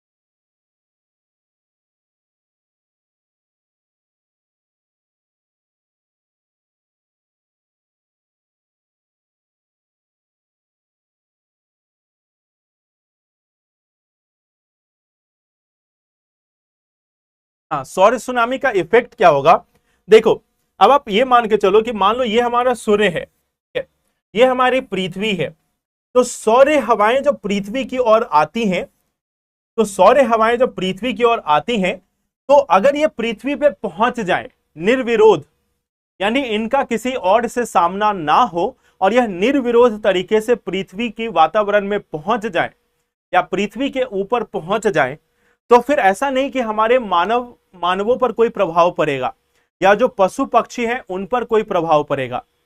ऐसा नहीं कि जब यह सौर सुनामी या सौर चक्रवात, सौर सुनामी, सौर चक्रवात या कोरोनल मास इजेक्शन अगर ये पृथ्वी तक पहुंच जाती हैं, मानकर चलते हैं कि ये पहुंच जाती है, तो ऐसा नहीं कि ये मानवों को प्रभावित करेगी या पशु पक्षियों को प्रभावित करेगी या जीवन के किसी और अवस्था को प्रभावित करेगी, ऐसा नहीं है। ये पूरे पृथ्वी को ही नष्ट कर देगी, ये पूरे पृथ्वी पे जो वातावरण है उस वातावरण को ही नष्ट कर देगी, जिंदगी का कोई निशान ही नहीं रहेगा। तो ऐसा नहीं कि मानवों के लिए कोई बीमारी पैदा करेगी या मानवों के लिए कोई परेशानी खड़ी करेगी, ऐसा नहीं है। ये वातावरण को ही जलाकर खत्म कर देगी, वातावरण को ही जलाकर खत्म कर देगी, पूरे को आयोनाइज कर देगी, प्लाज्मा अवस्था में ले जाएगी। और फिर उस कंडीशन में मनुष्य क्या, बैक्टीरिया का बचना भी संभव नहीं होगा। यहां पे बैक्टीरिया का भी बचना संभव नहीं होगा। तो ये चीज आपको यहां पर ध्यान रखना है। यहां पे जो तापमान है, ये समझो यहां से जो तापमान है वो 10 लाख डिग्री सेंटीग्रेड तक है, 10 लाख डिग्री सेंटीग्रेड तक के तापमान से यह निकल रही है। और 10 लाख सेंटीग्रेड तापमान की ऊर्जा के साथ अगर कोई चीज सूर्य का गुरुत्वाकर्षण बल छोड़कर पृथ्वी की ओर निकल रही है, तो जब वो यहां तक पहुंचेगी तो तापमान नहीं बढ़ाएगी, जलाकर भस्म कर देगी। तो ये अभी हम तक नहीं पहुंच पाती है, इसका क्या कारण है उसको भी हम लोग देखेंगे कि आखिर ये कोरोनल मास इजेक्शन हम तक पहुंच क्यों नहीं पाती, उसके पीछे भी जो लॉजिक है फिर उसको भी हम लोग देखेंगे अभी। मतलब हम लोग बच जाएंगे। सन स्पॉट वह जगह है जहां पे सूर्य के अंदर में तापमान जो है वो कम होता है। सन स्पॉट वह जगह है जहां आसपास की तुलना में जहां पे तापमान कम होता है वह ब्लैक कलर का नजर आता है और उसे हम सन स्पॉट कहते हैं। ऐसा होता क्यों है? विद्युत चंबकीय बल के बदलाव के कारण।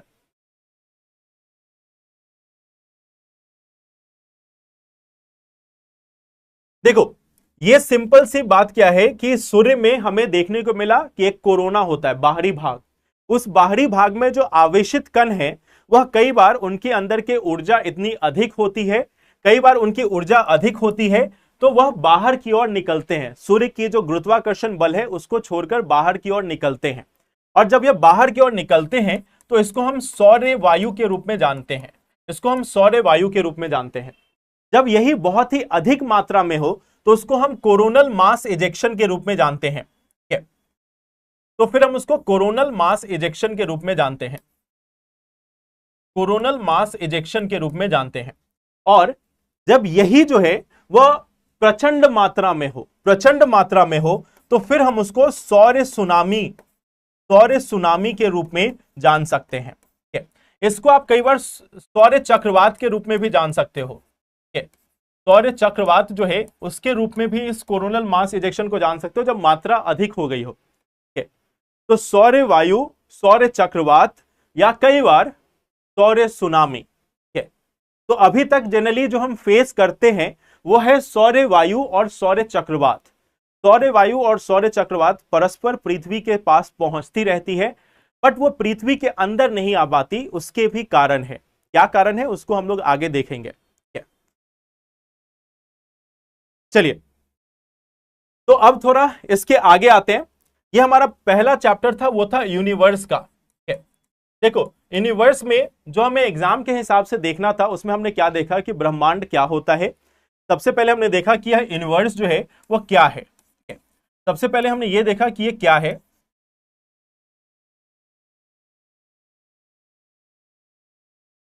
ब्रह्मांड क्या है ये हमने देखा।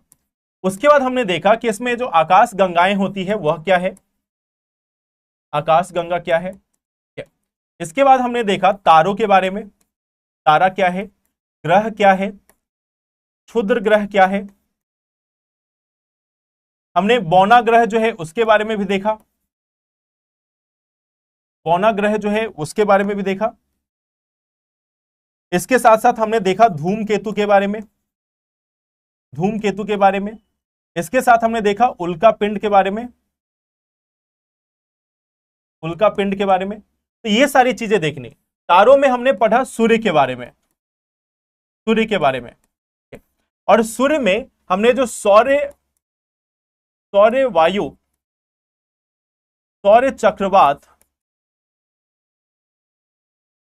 सौर्य चक्रवात या सौर्य सुनामी, ये सभी चीजों को हमने देखा। ये सब आखिर होते क्या है, ये यूनिवर्स में हमने देखा। यूनिवर्स में हमने साथ में कुछ और चीजें देखी थी, जैसे कि डार्क मैटर, डार्क मैटर। साथ में हमने देखी डार्क एनर्जी, डार्क ऊर्जा। डार्क ऊर्जा क्या है यह भी हमने देखी। एंटी मैटर क्या है, एंटी मैटर क्या है, यह चीज भी हम लोगों ने देखी है। एंटी मैटर क्या है यह भी हमने देखा है। अब आप लोगों से एक रैंडम सवाल है मेरा,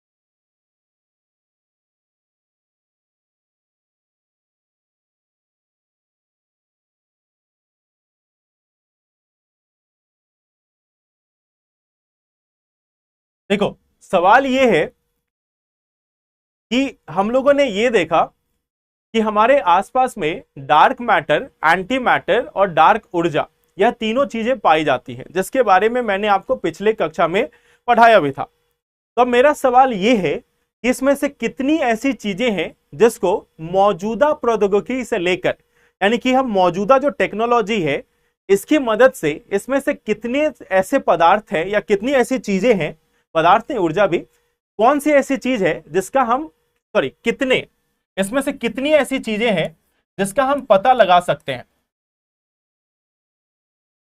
इसमें से कितनी ऐसी चीजें हैं जिसका हम पता लगा सकते हैं। केवल एक, केवल दो, सभी तीन या कोई नहीं? कौन सी ऐसी इसमें से वस्तुएं हैं, कितनी वस्तुएं ऐसी है जिसका हम मौजूदा टेक्नोलॉजी के हेल्प से मालूम कर सकते हैं कि हाँ ये यहां पे मौजूद है, या उसके साथ हम इंटरेक्ट कर सकते हैं, उसको हम जानने की कोशिश कर सकते हैं। ऐसे कितनी चीजें हैं?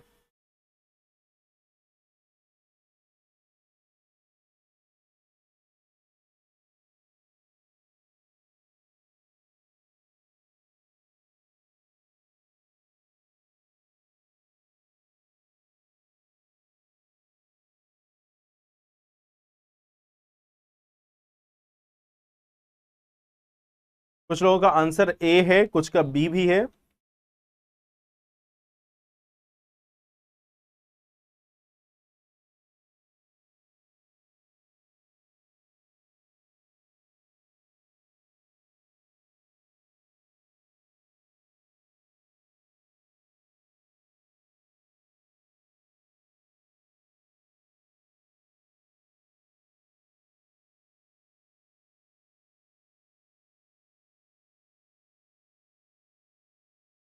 ओनली डार्क एनर्जी को पता कर सकते हैं।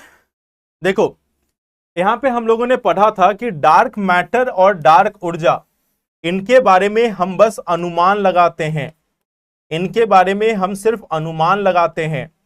यह जो एंटी मैटर है इसका मैंने आपको एग्जाम्पल भी दिया था कि हमारे पास एक एग्जाम्पल है पॉजिट्रॉन। पॉजिट्रॉन जो है वह एक एग्जाम्पल है,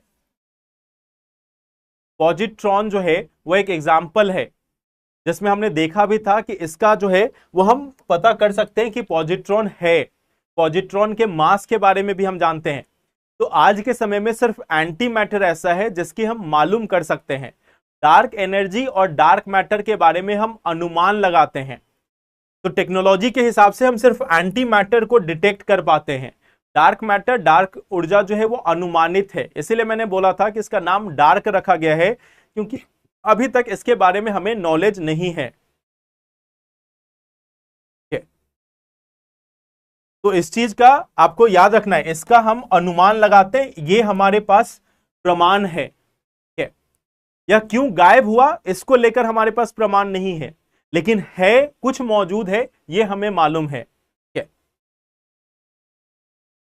ब्लैक होल, देखो ब्लैक होल क्या है। ब्लैक होल क्या होता है कि जैसे देखो, मान लो दो अलग अलग तारे हैं, दो तारे हैं, वह काफी बड़े तारे हैं, दोनों आपस में एक दूसरे की परिक्रमा करने लगे। दोनों जो है वह एक दूसरे के काफी क्लोज आ गए, दोनों एक दूसरे के काफी क्लोज आ गए और यह परिक्रमा करते जा रहे, एक दूसरे की परिक्रमा करते जा रहे।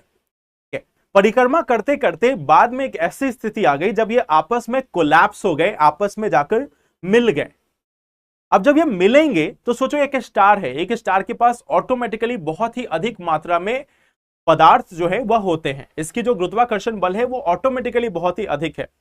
दूसरा स्टार आया, वह भी आके मिल गया। अब सोचो इनका जो टोटल मास होगा वो बहुत ही अधिक हो जाएगा, टोटल मास जो है वो बहुत ही अधिक हो जाएगा। और ऐसे में एक बहुत ही घने पदार्थ का निर्माण होगा। वह घना पदार्थ इतना घना होगा, उसकी डेंसिटी इतनी अधिक होगी, इसकी डेंसिटी इतनी अधिक होगी कि इसका गुरुत्वाकर्षण बल, इसका जो ग्रेविटेशन है वह बहुत ही अधिक हो जाएगा।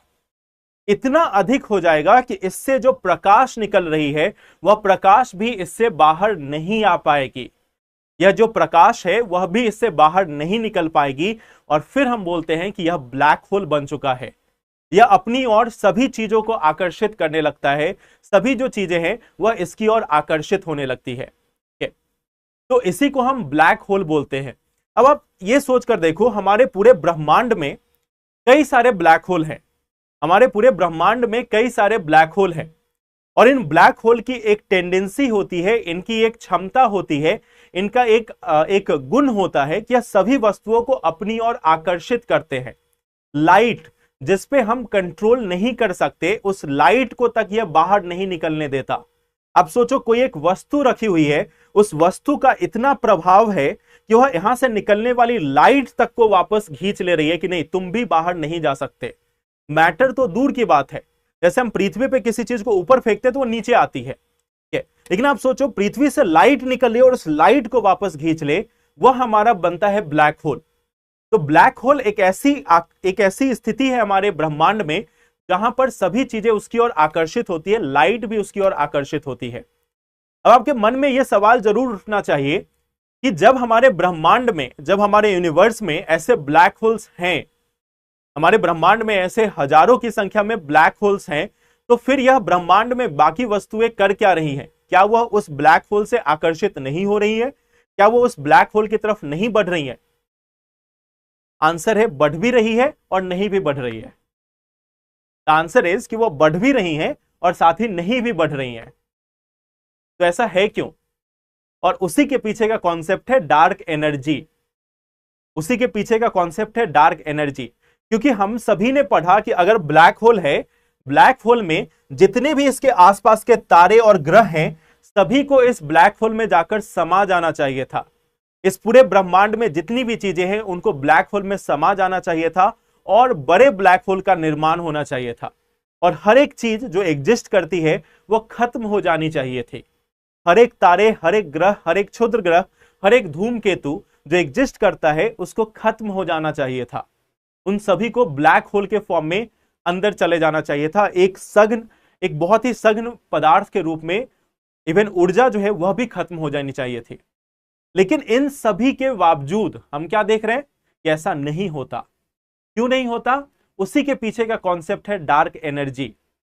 उसी के पीछे का कॉन्सेप्ट है कि डार्क एनर्जी की इतने गुरुत्वाकर्षण बल होने के बावजूद हम क्या देख रहे हैं कि ब्रह्मांड का एक्सपेंशन हो रहा है, ब्रह्मांड जो है वो और विस्तारित हो रहा है। ऐसा नहीं कि वो ब्लैक होल में सिमटता जा रहा है, वो और बड़ा होता जा रहा है। और क्यों बड़ा हो रहा है, इसके पीछे ऊर्जा क्या है, जब उस ऊर्जा के बारे में हमें मालूम नहीं है तो हम बोलते हैं कि वो डार्क एनर्जी है। तो आई थिंक अब आपको डार्क एनर्जी का कॉन्सेप्ट थोड़ा और क्लियर हुआ होगा।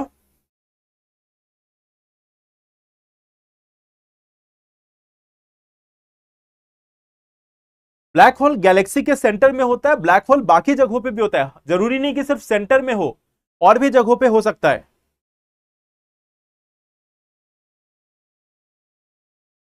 ब्लैक होल में जाने वाली चीजें उसी के साथ समा जाती हैं, उसी के साथ मर्ज हो जाती हैं। डार्क मैटर, देखो डार्क मैटर के बारे में हम लोगों ने डिफाइन किया था कि एक ऐसी चीज है जो किसी भी वस्तु से इंटरैक्ट नहीं कर रही है, यानी किसी से भी उसका कोई लेना देना नहीं है, बट वो हमारे पूरे यूनिवर्स में एक डिप्रेशन क्रिएट कर रही है, अपने वजन के कारण एक जो डिप्रेशन है वह क्रिएट कर रही है। डार्क मैटर एक अलग वस्तु है, उसको ब्लैक होल से कभी जोड़ कर मत देखना। ब्लैक होल के बारे में हमें मालूम है, यह प्रकाश को अवशोषित कर लेती है, प्रकाश को भी सोख लेती है, लाइट को भी एब्जॉर्ब कर लेती है। लेकिन एक दूसरी वस्तु भी है ब्रह्मांड में ब्लैक होल के अलावा, जिसमें बहुत ही अधिक मास है, बहुत ही अधिक वजन है, बहुत ही अधिक द्रव्यमान है, लेकिन वह प्रकाश को अवशोषित नहीं करती। वह प्रकाश की जो पथ है उसको सिर्फ भटका देती है, उसको सिर्फ अलग कर देती है, उसको सिर्फ मोड़ देती है। जो लाइट की जो पाथ है उसको मोड़ देती है, लेकिन उसको अवशोषित नहीं करती, ना ही उसको एक तरीके से खत्म करती है। उसके आसपास में कोई और मैटर है तो उसको भी वो खत्म नहीं करती, बस उस पर प्रभाव डालती है। तो वो है हमारा डार्क मैटर। इस पूरे ब्रह्मांड के कुल द्रव्यमान के लिए 80% द्रव्यमान के लिए कुछ ऐसी वस्तुएं हैं जो जिम्मेदार हैं। वो कौन सी वस्तुएं हैं उसका हम अभी तक पता नहीं लगा पाए हैं, क्योंकि वह ना तो किसी मैटर से इंटरैक्ट कर रही है, ना ही किसी एनर्जी से इंटरैक्ट कर रही है। और हम जितना भी हमारा फिजिक्स है, चाहे वो क्वांटम फिजिक्स हो या कोई भी फिजिक्स हो, वह सभी मैटर और एनर्जी के इंटरैक्शन पर निर्भर है। या तो मैटर से कोई इंटरैक्ट कर ले या एनर्जी से इंटरैक्ट कर ले। लेकिन हमारे ब्रह्मांड में कुछ ऐसी वस्तुएं हैं जो ना तो मैटर से इंटरैक्ट कर रही हैं और ना ही एनर्जी से इंटरैक्ट कर रही हैं। तो हमें तो मालूम ही नहीं कि वो है कहां पे, बस वो है। और 80% जो द्रव्यमान है वो उन्हीं से आ रहा है, उसी को हम डार्क मैटर बोलते हैं।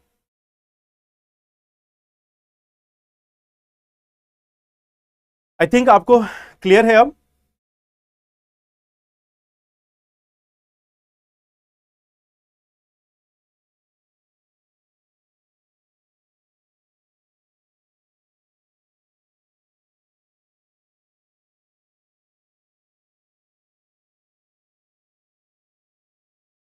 जब घनत्व बढ़ता है तो वस्तु से करती है, तो इसमें बाद कैसे रही है। प्लाज्मा जो है, प्लाज्मा देखो, प्लाज्मा अवस्था को है, प्लाज्मा वो ब्लड वाला प्लाज्मा मत समझना। ये जो प्लाज्मा है वो स्टेट ऑफ मैटर है।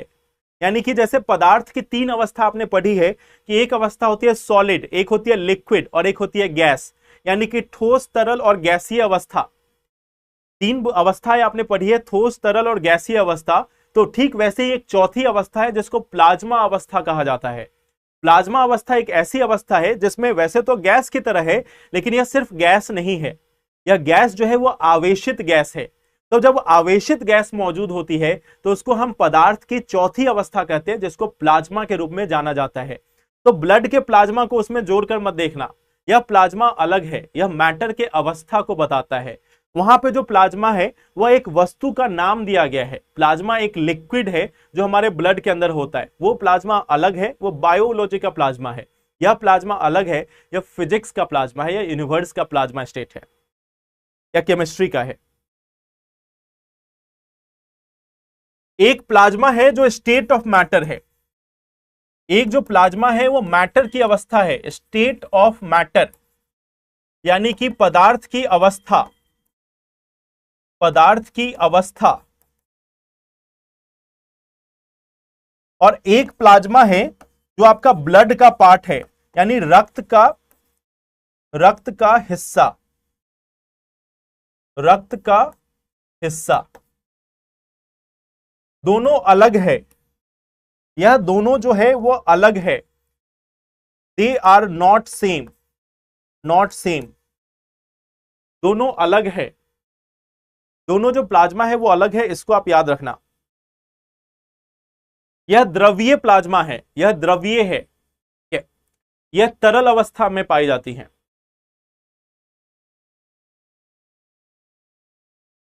हाँ, प्लाज्मा जो है वो बहुत ही गर्म है।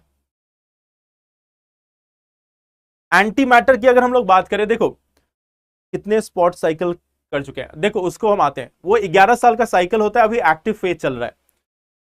अगर हम लोग बात करें तो एंटी मैटर, एक बात हुई थी कि एंटी मैटर क्या है। देखो एंटी मैटर क्या है कि जितना भी मैटर है, जितना भी मैटर है, जो भी पदार्थ है, उसका एक विपरीत पदार्थ होता है। जैसे हम बोलते हैं ना, एक नेचर का सिंपल कॉन्सेप्ट क्या दिया गया है कि नेचर में हर एक चीज जो है ना वो सिमेट्री में एग्जिस्ट करती है। मतलब कोई अगर एक चीज है तो उसके विपरीत दूसरी चीज मौजूद है। ये एक सिमेट्री थ्योरी है जो दी जाती है फिजिक्स में। सिमेट्री थ्योरी में जैसे आपने देखा कि एक केंद्रीय बल है तो उसका अपोजिट अपकेंद्रीय बल है। जैसे न्यूटन का आपने देखा ना, to each action there is equal and opposite reaction. हर एक कार्य का हर एक कार्य की एक प्रतिक्रिया होती है, हर एक क्रिया की एक प्रतिक्रिया होती है। तो ठीक वैसे ही मैटर के रिस्पेक्ट में बोला गया कि हर एक मैटर जो है उसका एक एंटी मैटर होगा।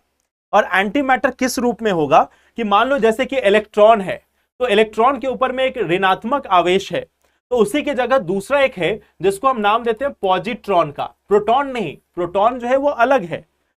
यह इलेक्ट्रॉन और पॉजिट्रॉन, इनका जो मास है, इनका जो द्रव्यमान है वह बराबर है, इनका जो मास है वह बराबर है, लेकिन यह नेगेटिव है यानी कि ऋणात्मक आवेश है, और इसमें पॉजिटिव होगा यानी कि धनात्मक आवेश होगा।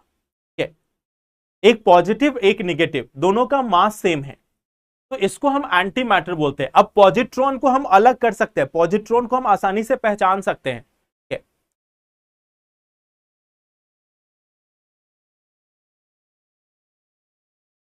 प्लाज्मा दो चीजें हैं। पहला प्लाज्मा जो हमारी अवस्था है मैटर की जो अवस्था है, पदार्थ की जो अवस्था है, उसको हम प्लाज्मा कहते हैं। दूसरा है रक्त का जो हिस्सा है, ब्लड का जो पार्ट है, वह एक प्लाज्मा है। तो दोनों अलग अलग है।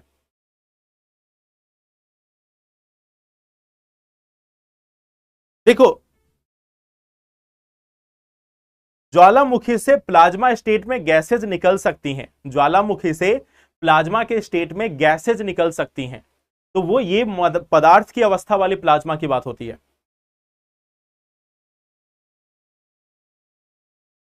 ठीक है श्रेया, इसके बारे में बात कर लेंगे। ठीक है, आई होप ये क्लियर है। मास इक्वल होने से क्या वो डिस्ट्रॉय करेगा? देखो डिस्ट्रॉय करने की बात ही नहीं है।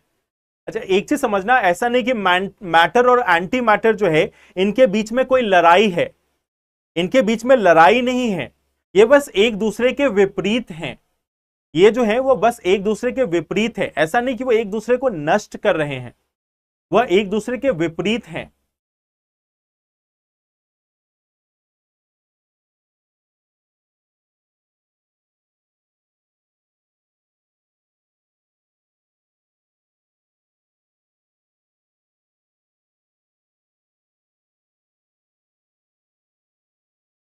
सन में प्लाज्मा बनता है, कैसे बनता है? देखो सन में जो प्लाज्मा बनता है उसका कारण यह है कि हम लोगों ने देखा था कि फोटोस्फेयर है, सन के अंदर में हमने देखा था कि एक फोटोस्फेयर है।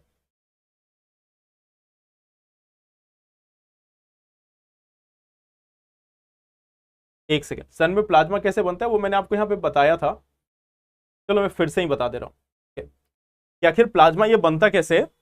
देखो हमने देखा था ये जो हमारा सूर्य है इसके अंदर में एक तो कोर हो गया, कोर के बाद एक हिस्सा है, एक हिस्सा है जिसको हम बोलते हैं फोटोस्फेयर। फोटोस्फेयर यह वो हिस्सा है, यह वो हिस्सा है जिसमें हमें प्रकाश जो है वो निकलता हुआ दिखाई देता है, इसी हिस्से से हमें प्रकाश निकलता हुआ दिखाई देता है। अब इसके अंदर में इलेक्ट्रोमैग्नेटिक फील्ड यानी कि विद्युत चुंबकीय क्षेत्र के बदलाव के कारण समय समय पर चक्रवात जैसी स्थिति जो है वो उत्पन्न होती रही है और यहां से भारी मात्रा में ऊर्जा लेकर जो गैसेज हैं वो बाहर की ओर निकलती हैं। यही गैसेज जब बाहर में निकलती गई तो यह बाहर में जाकर एक सूर्य का वातावरण बनाती गई, सूर्य के चारों ओर एक वातावरण बनाती गई गैस की। यहीं से वो गैसेज बाहर की ओर निकली फोटोस्फेयर से। फोटोस्फेयर से निकली क्यों? क्योंकि चक्रवातीय स्थिति जो है वह उत्पन्न हो रही थी टेम्परेचर डिफरेंस के कारण। टेम्परेचर डिफरेंस क्यों हुआ? क्योंकि इलेक्ट्रोमैग्नेटिक फील्ड जो है वह मौजूद था और इलेक्ट्रोमैग्नेटिक फील्ड लगातार बदल रहा था। और इसके बदलने के पीछे की अवस्था क्या है या पीछे का कारण क्या है? इसके पीछे का कारण है परमाणु संलयन। इसके कोर में परमाणु संलयन हो रहा था, इसके कोर में न्यूक्लियर फ्यूजन हो रहा था, तो वहां से ऊर्जा मिलती गई। ऊर्जा के बदलाव के कारण, ऊर्जा के बदलते रूप के कारण हमें क्या देखने को मिला? यहां जो विद्युत चुंबकीय क्षेत्र है उसमें भी बदलाव आया और इस विद्युत चुंबकीय क्षेत्र के बदलाव के कारण चक्रवातीय स्थिति उत्पन्न होती रही। इस चक्रवातीय स्थिति के कारण जो गैसेज है वो बाहर की ओर निकली और बाहर में आकर यह सूर्य के चारों ओर एक वातावरण बनाती गई। अब यह जो चक्रवात में जो गैस निकली थी वह बहुत ही ऊर्जा से निकली थी और आवेशित होकर निकली थी। आवेशित मतलब वो चार्ज होकर निकली थी। तो यहां पर जब वो पहुंची, इनके अंदर में जो तापमान था वो अधिक था, इनकी ऊर्जा अधिक थी, इनकी जो ऊर्जा थी वह भी अधिक थी और इनके अंदर में जो आवेश था वह भी मौजूद था। तो ये तीनों चीजें मिलकर इन्होंने एक स्टेट ऑफ मैटर बनाया और उस स्टेट ऑफ मैटर को हमने नाम दिया प्लाज्मा। यानी प्लाज्मा एक ऐसी अवस्था बन गई जहां पे तापमान बहुत ही अधिक है, इनके अंदर में ऊर्जा बहुत अधिक है और साथ ही साथ यह आवेशित भी है, इनके ऊपर आवेश है। और यह आवेशित गैस, यह जो है वो गैस है, यह जो आवेशित गैस है इसी को हमने नाम दिया प्लाज्मा। आई होप अब आपको क्लियर है।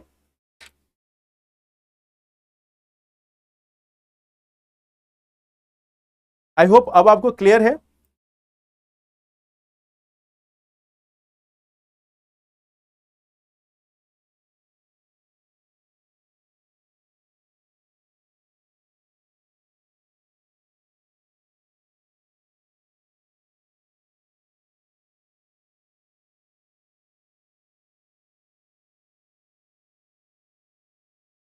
चलिए, तो इससे आगे जो है हम लोग पढ़ेंगे इलेक्ट्रिसिटी के बारे में, मैग्नेटिज्म के बारे में और साथ ही हम लोग केमिस्ट्री को स्टार्ट करेंगे अगले सेशन में।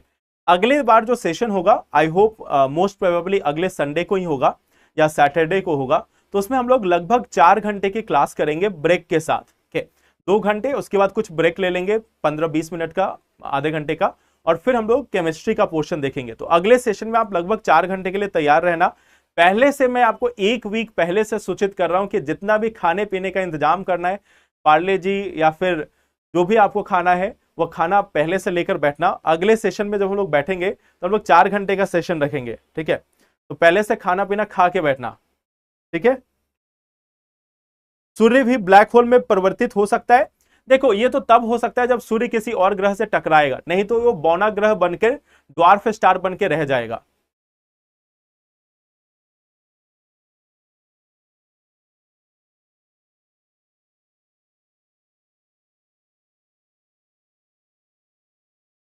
ठीक है, चलिए, वायुमंडलीय क्या क्वेश्चन था? वायुमंडलीय नदियां क्या होती है? देखो, एटमॉस्फेरिक रिवर्स क्या होती है ना, जो क्लाउड जो है ना, या फिर आप देखो जो एटमॉस्फेयर में जिसमें बहुत ज्यादा मॉइस्चर हो, जो हमारा वातावरण है जहां पे बहुत अधिक नमी हो, उसको वायुमंडलीय नदी कहा जाता है। एटमॉस्फेरिक रिवर्स मींस वह हवा की लहरें या वो हवाएं जो बहुत अधिक नमी लेके आती है। जैसे हमारे यहाँ मॉनसून विंड्स आती है ना, मॉनसून विंड्स जो आती हैं, साउथ वेस्ट मॉनसून विंड्स, तो उनको भी आप वायुमंडलीय नदी के रूप में कह सकते हो, जिसमें बहुत अधिक मात्रा में नमी हो।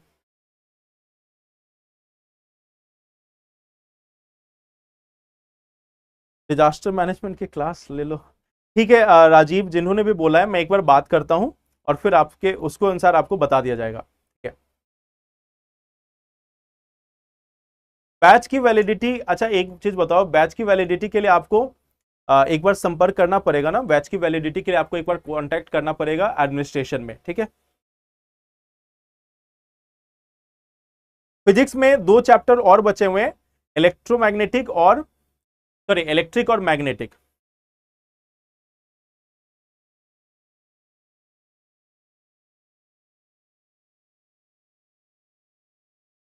टकराने का लॉजिक नहीं समझ आया। न्यूज़पेपर लग दिया था। हिंदी इंग्लिश क्वालिफाइंग पेपर कब होगा, ये मुझे नहीं मालूम। ठीक है, चलिए तो फिर हम लोग मिलते हैं अगले सेशन में और बाकी चीजों को डिस्कस करते हैं। Thank you.